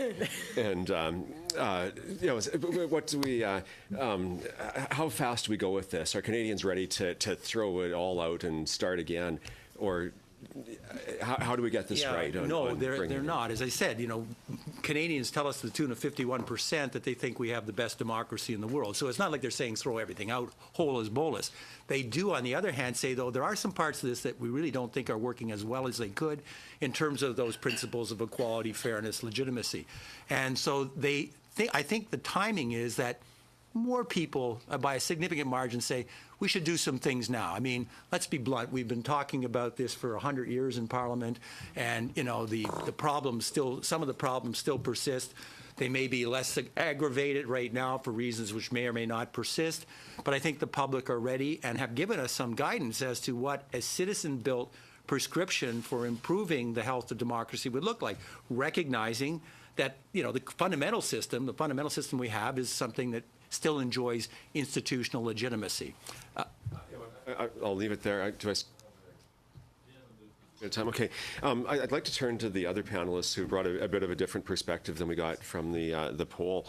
And it's a line of questioning that I had explored a bit this morning, and I'd like to get your thoughts here about when we look at disincentives or incentives for parties to change their behavior, nominations as an example, how do they get more women? And a real basic part of our democratic process is it's very grassroots. The political parties are able to set the rules and they implement them. That's what feeds this whole system. And so I'd like your thoughts about how much you think you would like to see us as parliamentarians, as legislators, imposing our will or a legislative will on Canadians on that political grassroots. So if we're saying the bill from yesterday was, there'll be financial penalties if you don't achieve 50% women in your nominations. Well, that starts taking away some real ability of the grassroots to run their nomination processes. And so if you have any comments to offer about how hands-off versus hands-on we need to be as government compared to political grassroots in this country. Maybe Ms. Carmichael, would you like to start? Well, I think the government's doing a great job at listening to Canadians, and I think that is what you need to do first.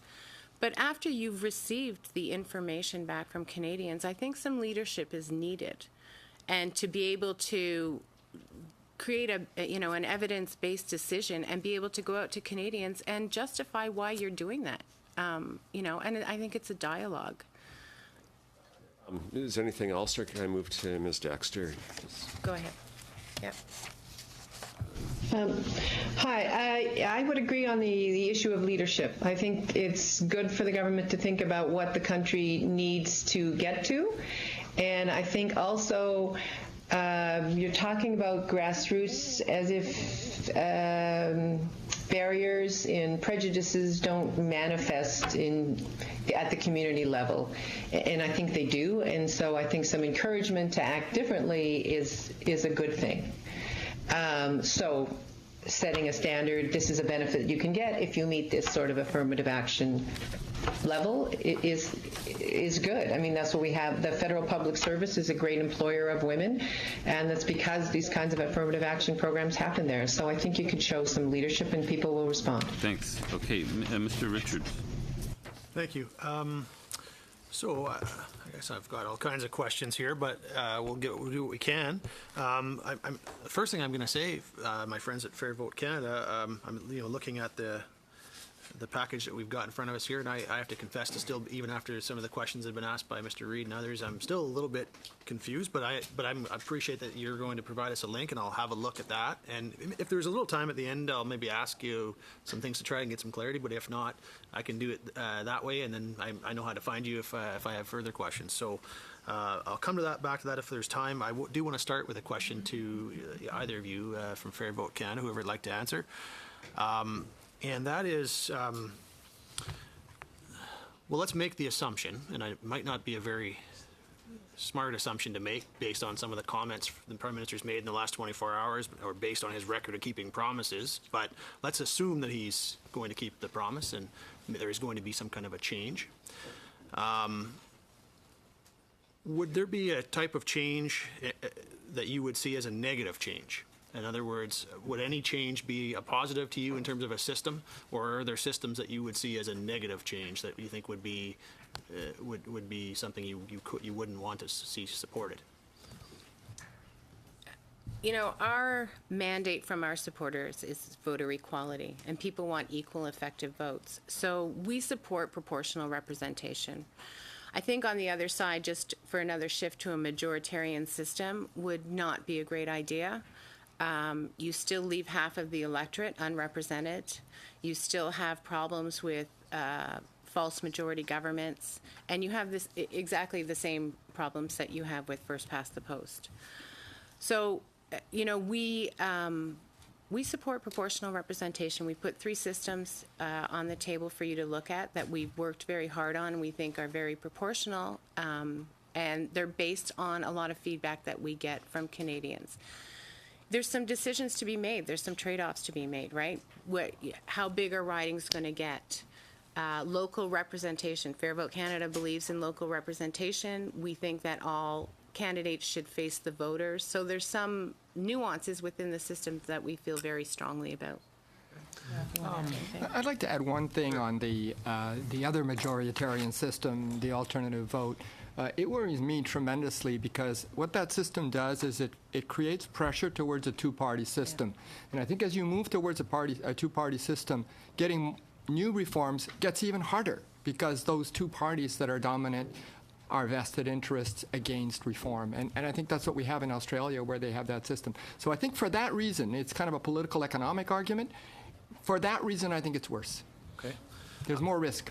So along the same line, there was a report that I saw today, I think it was the Fraser Institute, and I want to there's like a 1 or 2 sentence little clip from it I want to read to you, and I just want to see if you would agree with this assessment.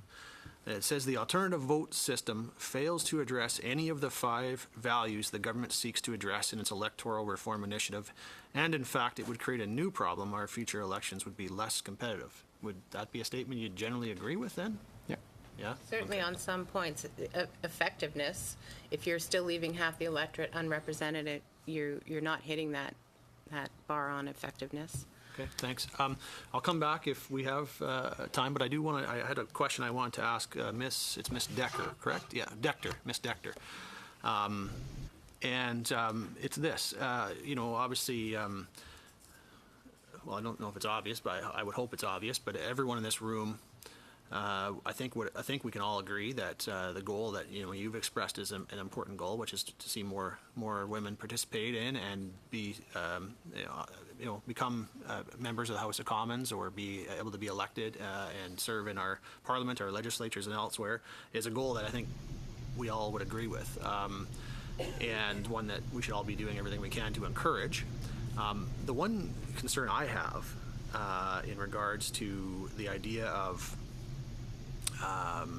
incentivizing parties or punishing them if based on the idea of a quota, I guess, or some is the idea of the democracy within the parties themselves, right? Because at some point when you're talking about a certain number of male or female candidates needing to be chosen, then what happens, of course, is you get to a point where somewhere along the way you're telling a riding that you must choose a candidate that's a male, or he must choose a candidate that's a female, or whatever it might be. And I guess my concern there is, that we're then interfering a bit with the internal workings of the party by these carrots or stick approaches. So I guess what I'm wanting to ask you is there some other suggestions you could make that would help to provide ways for encouragement to be given that wouldn't require, that sort of incentive or punishment approach in the nomination process of a party? Things that we could do to help encourage greater participation by females in both nomination processes and obviously then therefore in elected life. There are other strategies that have been proposed. One is having funds that are available for women, so setting up within a party. These funds are fundraised, they're set aside, they're to help women run for office because, well, we know women basically, on average, have lower incomes, and they often don't have the same kind of networks that men do for fundraising. We've certainly heard elected women talk about that, how difficult those things are when you're starting out, especially starting out. So funds that the party sets aside that could be only drawn on by women candidates. You could do things that would encourage riding associations to look harder at or for women candidates that aren't necessarily prescriptive in the same sense, but you could say, well, this is the process that you need to go to. Similar, I guess it's a way of describing what the NDP has done, but this is a process that you need to go to before you can have your nomination meeting.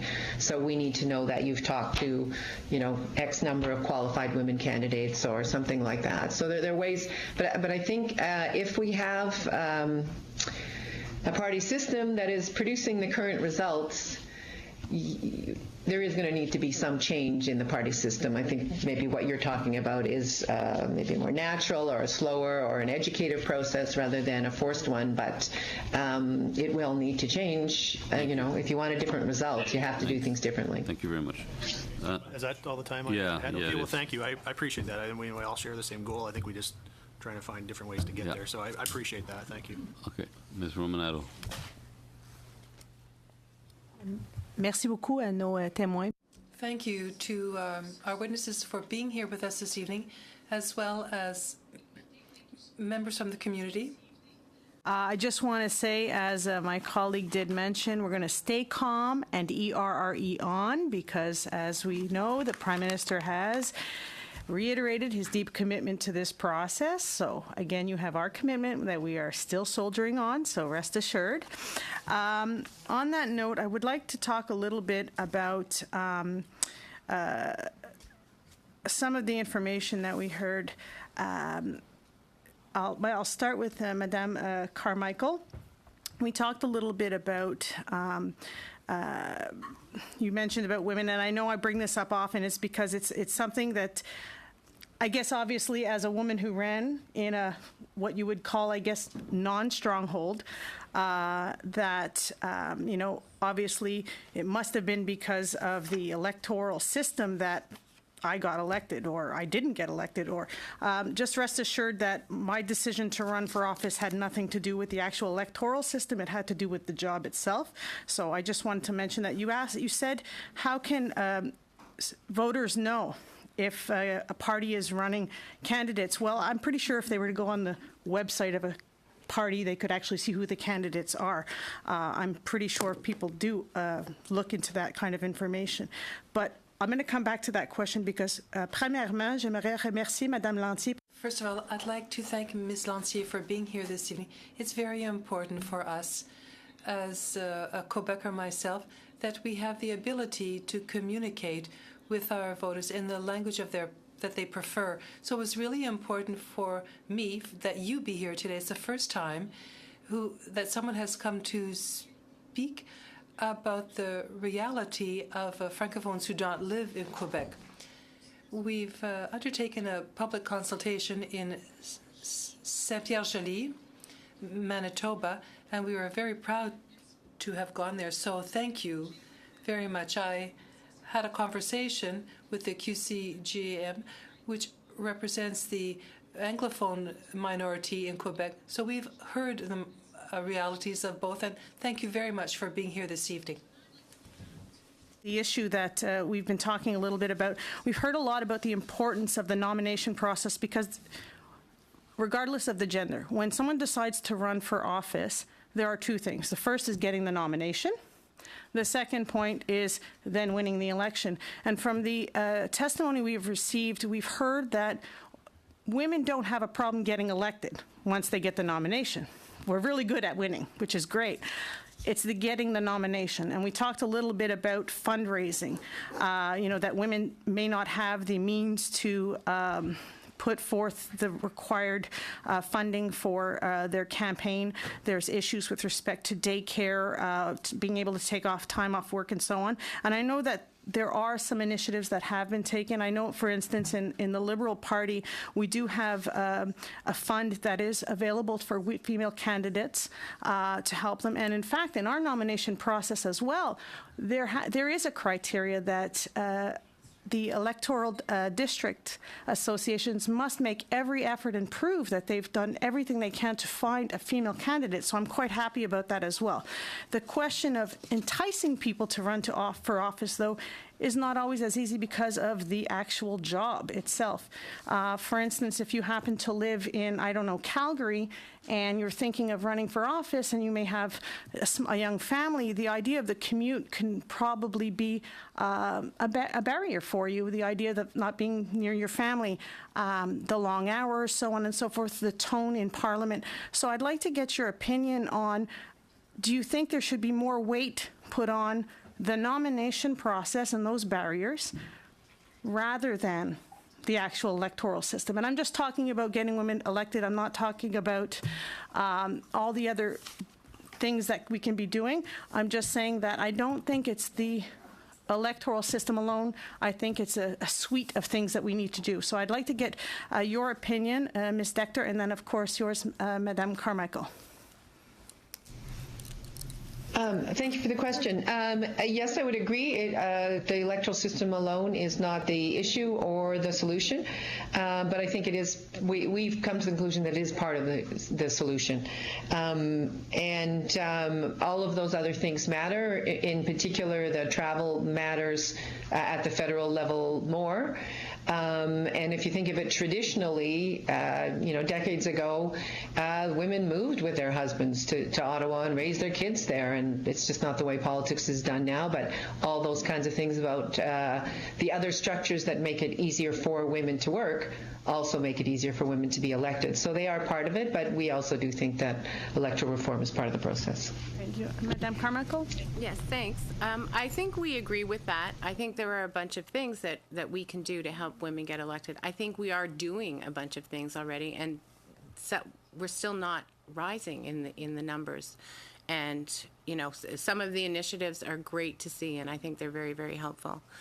But I think if we're changing our electoral system, I think if the government is also looking at issues under gender parity lens, then I think that we have to look at the electoral systems, and proportional representation does better.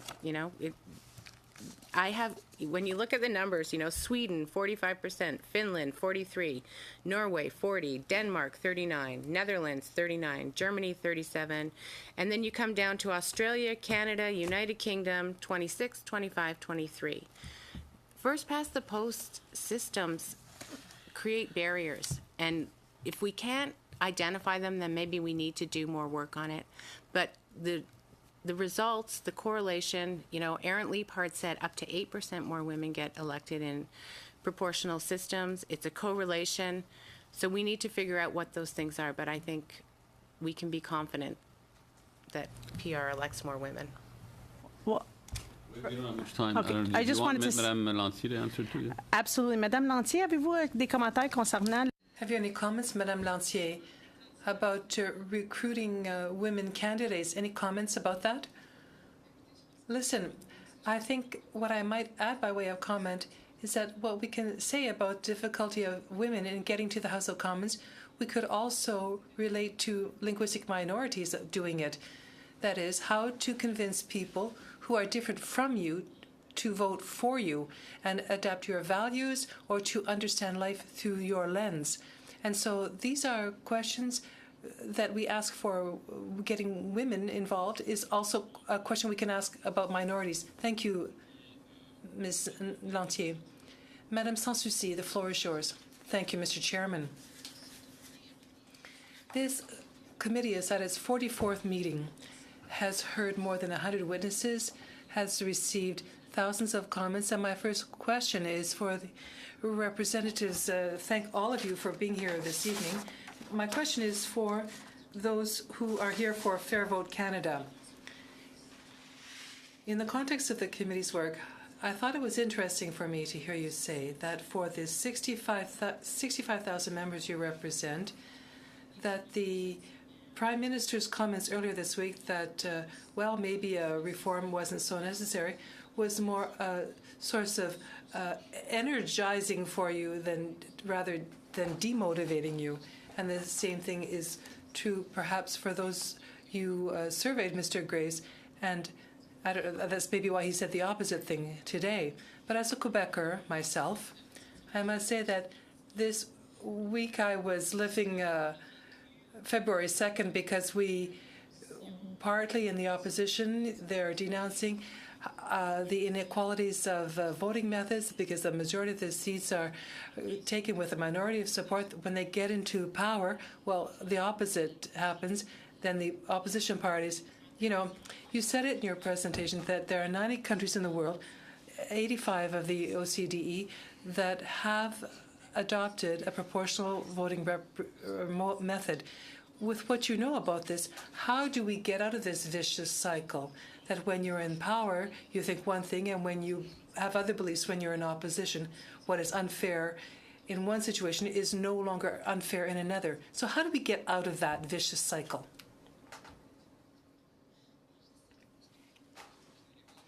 I'll answer because I'll be able to answer in French a little more easily. Clearly, how do we get out of this vicious cycle?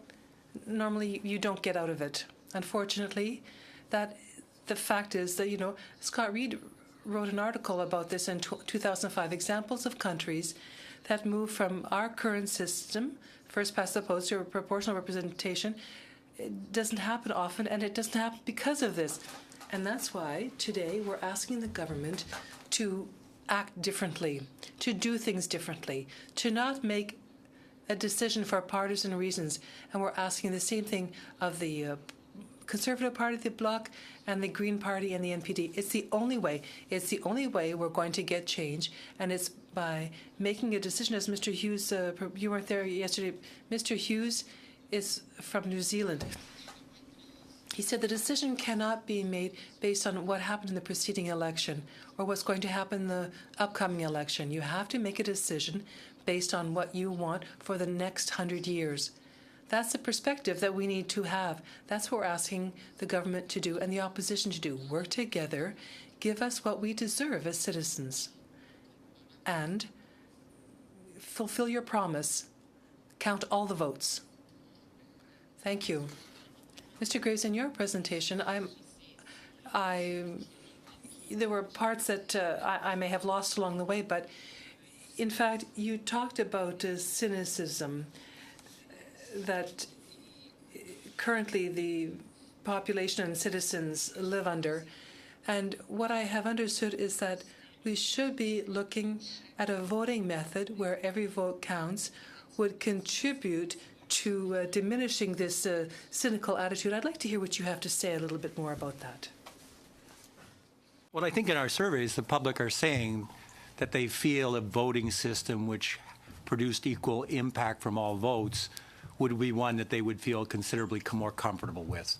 But I do believe that the research that we've been doing over the years suggests that we should extend the horizon beyond that question, which I think we should do, and I think the public think we should do, to look at some other methods for improving the relationship between citizens and their governments. And even though it's way outside the realm of electoral reform, when we put these things into a forced choice hopper, the public are saying, you know what, it's great to make the elections every 4 years as equal and fair and transparent and ballot and produce the best government. That's great. But you know what? The skepticism and cynicism which characterizes citizenry today, who are much better educated, have access to a blizzard of other types of information that wasn't available in previous eras, doesn't make them comfortable with the idea that they just get a kick at the can every 4 years. They want some kind of method within the election, between elections, where the voice of citizens can be heard. And by the way, we've tested this quite carefully over the years. Even though they are heartily approve of consultations where those people who have a point of view can make their views known, even if that, but they also understand that they need something which is more representative, that would look more like what everybody would look like if they all showed up. Because frankly, when you're doing things like open web consultations or town hall meetings, you're going to give additional emphasis to the voices of those who are most concerned, perhaps most knowledgeable, perhaps have an axe to grind, or other types of vested interests. We need to have a view, an approach, and I think the tools are there and available to do this brilliantly and inexpensively and rapidly, to provide representative, informed, and reflected input from citizens as well. So, I mean, I don't want to belabor that, but I think this would be an important ingredient for dealing with some of the skepticism. And I could show you all kinds of other indicators about how deep the skepticism is. Only 10% of Canadians trust politicians. I mean, that's cartoonishly low. You know, when I asked you to trust how about people like you? Well, 75% trust. Well, where are we recruiting these politicians? They must be coming from Mars because they don't look anything like the good stock of average Canadians. It's really not healthy at all. One point. Our research suggested that if you were to do routine citizen engagement, there'd be an important role for parliamentarians, for MPs, which would expand the kind of things they do. This would be a natural combination for MPs to be involved in this process of citizen engagement. And I think it would be a really interesting additional responsibility to give off to the MPs in addition to the other duties they have. Thanks. Do I have any time left? 5 seconds. Not enough to start a question. Mr. Deltel. Thank you, Mr. Chairman. Ladies, gentlemen, welcome. Mr. Laverne, hello to you. Mr. Laverne is well-known. I think we see him often here in the hallways, greets us constantly. You were very attentive yesterday, and I see that you were able to get the correct citation from one of the witnesses. Poll research about a lot of issue, and we welcome that kind of investigation and that kind of result. I would like to get back on the specific issue of the electronic system, electronic vote. You know, we are ready to make millions of dollars, if not billions of dollars, for some business and bank transaction, but we are very afraid to move on for the electoral system. And I can speak for myself. I have an open mind, you know, but first of all, sheet of paper, put it in the computer, it's all right. But by computer, by telephone, or something else, even by iPhone, I don't know why. Maybe it's because I'm 52 years old, but I don't know why, but I'm very afraid of that. And let me give you this example. 2 weeks ago, there is a big, huge event in the politics in Quebec, the leadership race of the Parti Québécois, the official opposition. And believe it or not, it was by electoral system. And believe it or not, they had some problem there. So this is why the call for the new leader was postponed for almost a full hour. And everybody was supposed, well, what happened there and there? And then I got a cue from some friend there. I still have friends, even in the Parti Québécois. And they I'm not a separatist, don't get me wrong. Even if I do respect this position, I don't really share that. And they gave me this is because the system crashed. So based on your poll, what do you have to say to us? Well, our questions ask this if the system was secure. So we're kind of not really, we're putting that question. And by the way, there are obviously serious questions which many experts have raised. In an era of WikiLeaks, pervasive hacking, we know that this is not a walk in the park. But I would stress that all of these problems are being solved in other complex areas, such as fintech, the development of these new blockchain technologies is brilliant, could be adequate, I believe. And let's be clear as well, paper systems are not flawless either. We've had hanging chads and other kinds of problems in the past, not we, but others have. So I think we have to build a system that is at least as secure as the current system. I think the technologies are going to make that absolutely possible, if not today, tomorrow, very soon. This will eventually happen, and I think the public are telling us it's time to do this. You have the expertise to shore up that other problem, and it's not a trivial problem. It's a profound problem, but they think it is solvable, and frankly, as a non-expert, I think it's the evidence is that this could be solved now. Thank you so much, Mr. Grave. Monsieur Lavergne, de retour à vous. Alors, c'est pas par flagorne. Back to you, Mr. Lavergne. I know that you've been very interested in our work, and you've been attentive to electoral reform, and I had a chat with you when we were sitting in July, back when we were here for 8 sessions this summer, and I would like to hear you at a very high level. What is the perception of you, the work that we have done here, you who have appeared as a witness, and a very attentive one at that, to the work we have done over the last 43 sessions? I have been very impressed by the quality of the witnesses. It was my honor to summarize all the sessions for our group. And in fact, we have a chart which showed how many witnesses were for proportional representation, those who were against. And this gave us a very interesting overview of the whole process. You brought in witnesses from everywhere in the world, and it was a great education for me. I appreciated and learned a lot. For the list of witnesses, about 85% were in favor of proportionality, of those who expressed an opinion. Mr. Moran did not express a preference. It was not his role to do so. Among those who expressed a preference, though, 85%, or approximately, a small handful expressed a preference for the current system, the first past the post. Another handful, even fewer, who expressed a system for the AV. Thank you very much. My pleasure. Mr. De Courcy. Well, to begin, Mr. Chairman, I'll give my time to Mr. Bossio.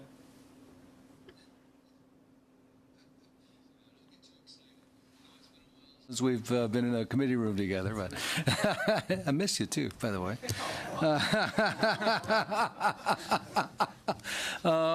Yeah, I miss you too, Scott.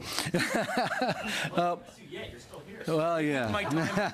Yeah. Okay. So, I do really appreciate my Scott expressing his concern over my writing. Being neglected in this diagram under rural urban, and to me it actually looks more urban, small urban than it actually looks rural urban. Myself having one of the largest rural ridings in southern Ontario and having very strong rural presence with small, I mean, my largest town is 8,000 people. And I had 3 electoral reform town halls, very well attended, I might add, and they all actually were very much in favor of electoral reform, as am I. I'll be perfectly upfront. But the biggest concern that all of them expressed was this rural mix, right? How do we get it right so that we end up maintaining rural representation? It's already, every time we redraw the maps, our ridings get larger and larger and larger. My riding is barely sustainable now, driving 4 hours from one corner to the other corner of the riding, and I have 19 municipalities, 1 Mohawk territory, 2 county levels of government, and all of the myriad economic development, business, community, and social entities attached to those that I'm trying to represent on the Hill and lobby on behalf of, compared to an urban center like Toronto that has 30 MPs with 1 municipality, 1 chamber of commerce, 1 housing authority, right? And so the deep concern that they have and that I have is, what are we going to do in the rural ridings? Under your map here, once again, it looks like the rural areas are going to get crunched. are going to get hammered. As I said, you don't even have anything where my riding is. And most of where you do have your circles are just happen to be right near a small urban center, not a large urban center like in Ottawa, but Kingston, Peterborough, Cobourg, Trenton, Belleville. These are all larger centers in Eastern Ontario that all have representation. But myself, I guess Scott's riding is going to expand substantially, as is maybe Halliburton. I don't know, right? I don't know how you cover this massive hole you've got in the middle that's actually the largest riding in the whole bunch of them. So I guess I would throw it out there once again. How do you address? Can I speak to that? Yeah. Yes. That is, in fact, the whole purpose of the rural-urban model. And we haven't called it rural/small urban model because that just gets too complicated. No, it's actually That's small urban. It includes, so small urban is included in the rural umbrella that we're talking about. And the idea is to create a model that has enough flexibility that where there is felt to be a strong need to retain more or less the boundaries of a riding as exists currently, that would be possible, and it would still be possible to have proportional representation.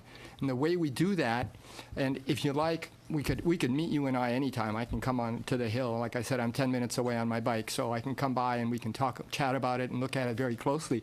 In this example that's in this map that we were looking at earlier, you've got 9 existing rural ridings, rural and small urban ridings, that become 8.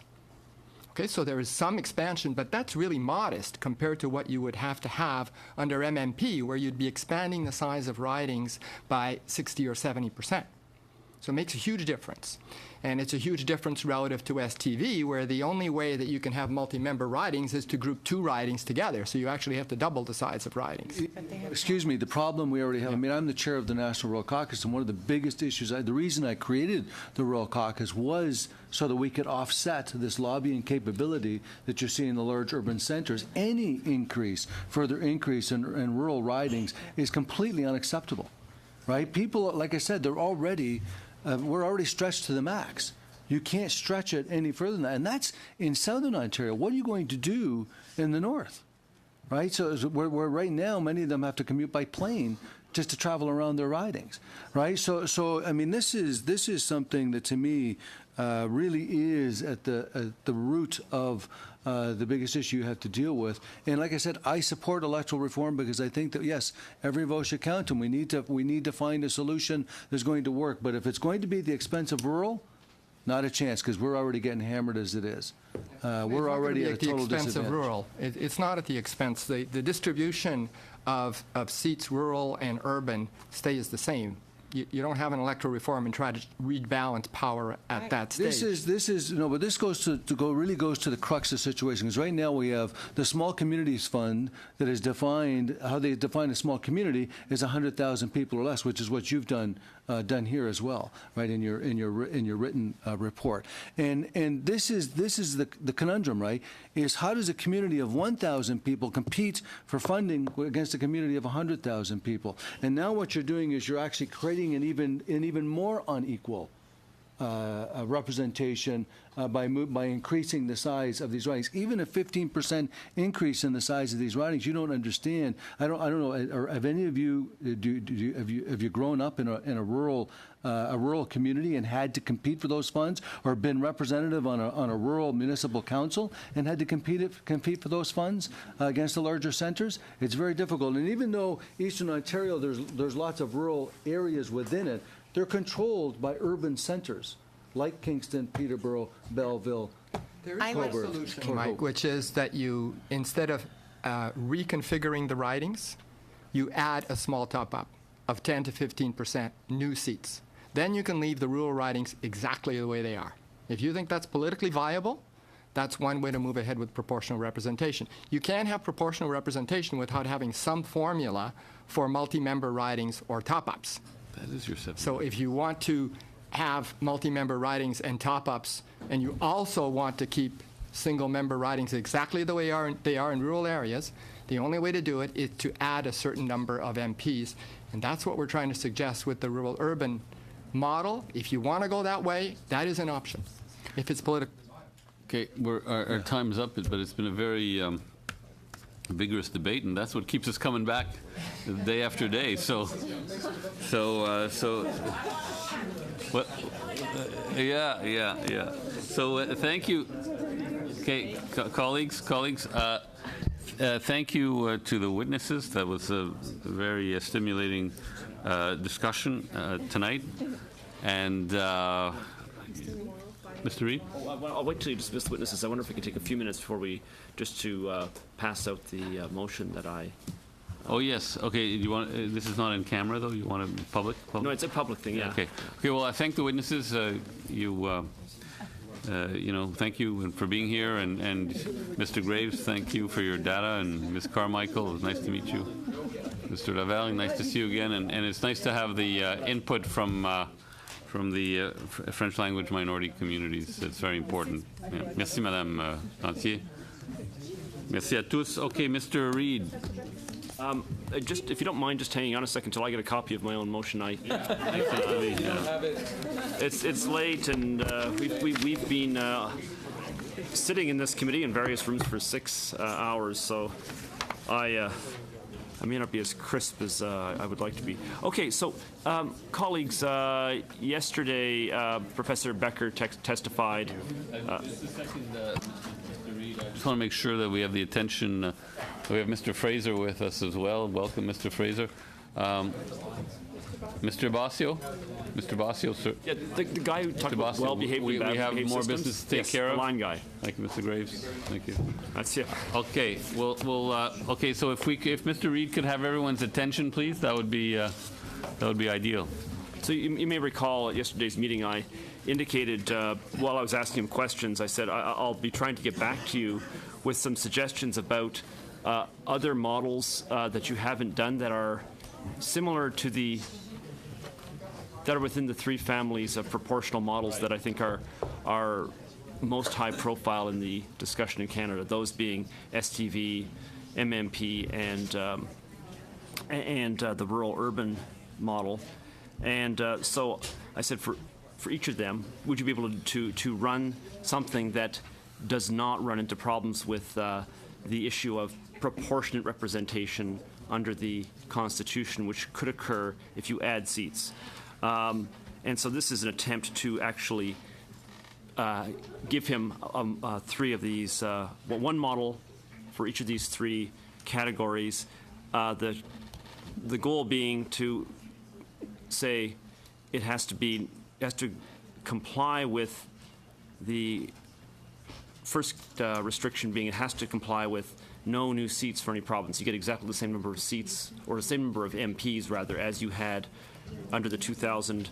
And I see there's an error here. I see 2011. I actually meant to say 2015 redistribution. So forgive that. It's 2015.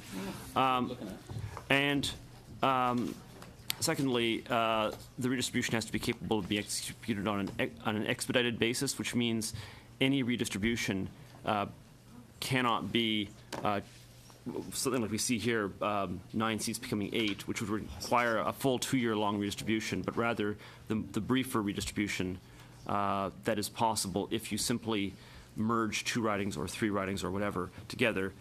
And for all of this, once you've complied with those 2 restrictions, try to make this as proportional as possible, and the technology or the metric for measuring that is the composite Gallagher index. So that's what I've tried to accomplish in here, to have us ask him to prepare those models for us. I would love to pass this tonight, but if people want to take it home, I'll accept waiting until Tuesday. I just mentioned the obvious constraint that we are trying to get this stuff back. Our negotiations are supposed to be wrapped up on the 10th of November, and so getting something back to him earlier is preferable to doing it later, but I leave that to the committee's discretion. Ms. May, Mr. Cullen. Yeah, this is good. I too feel that sense of urgency for anything the committee wants to really consider. We need to get at it pretty quickly. My only thought is in asking for more time, because at first blush, these 2 conditions that you've got down here, Scott, seem fine. But I have this inkling that there might be just one other condition, just in terms of guiding his process. I just feel if we set him off in a course that we then say, oh no, you've given us some modeling that is actually stuff we can't consider because of X. So I wouldn't mind the extra bit of time, even though I get that sense of urgency also. Sorry, do you mind if I respond to that before you go to the next person? Yeah, so Nathan, I appreciate that. The goal here is simply to make sure we've got something that will not cross a practical barrier, making it impossible to implement for 2019. That's, and you're right, there may be additional things. Those are the two that I know of. But broadly, Chair, just in terms of the intention, totally in agreement, and I was impressed by Professor Becker's attempt to go at this a different way, which is track your proportionality rather than start from some opposite thing of imagine the House is 5% this way and 10%. That actually answers the wrong question. This answers the question that we're actually going for, which is the trade-off question we keep talking about. If you do this, you have to trade off that. So yeah, I'm in favor of it broadly. I wouldn't mind a bit of time just to see if there's a third condition that would be helpful.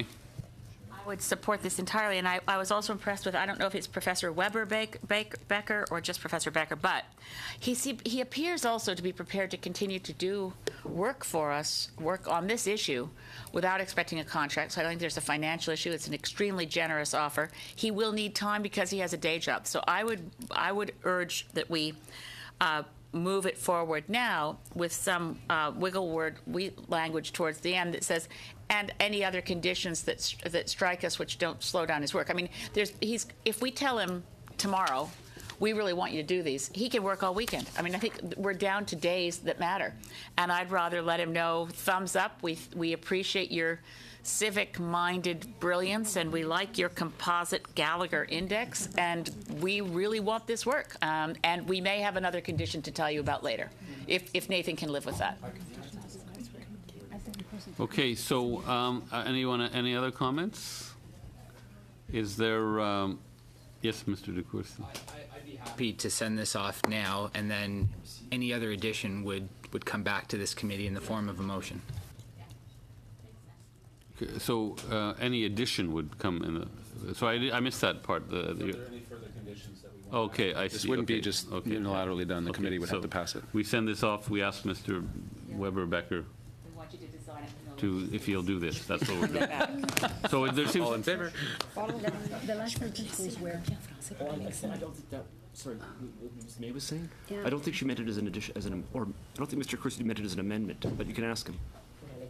And any other condition? No, there is no amendment. This motion will be passed as it's written now, and then if we discuss any other conditions that we want to that would be through append a motion. to this, they would come forward in the form of a new motion. Okay. I think that's a good idea. Okay, so there seems to be unanimity and no need for a vote. So we'll go ahead with that. Pardon? So just to be clear, it's with the 2015, not the 2011. That was my error. Yeah. Okay, all right, thank you. And I might as well, yeah, so are we in camera at the moment? No. Okay. No, but we'll be seeing each other on the 26th. I can. 25th, 26th, 27th. No, I mean, we'll be informally getting together. You know, yeah, that's all. You'll be getting more information about that. Nothing earth-shattering, but normally we discuss that in camera. So, okay, well, thank you very much. Have a good weekend, everybody, and we'll see you next whenever. Thank you.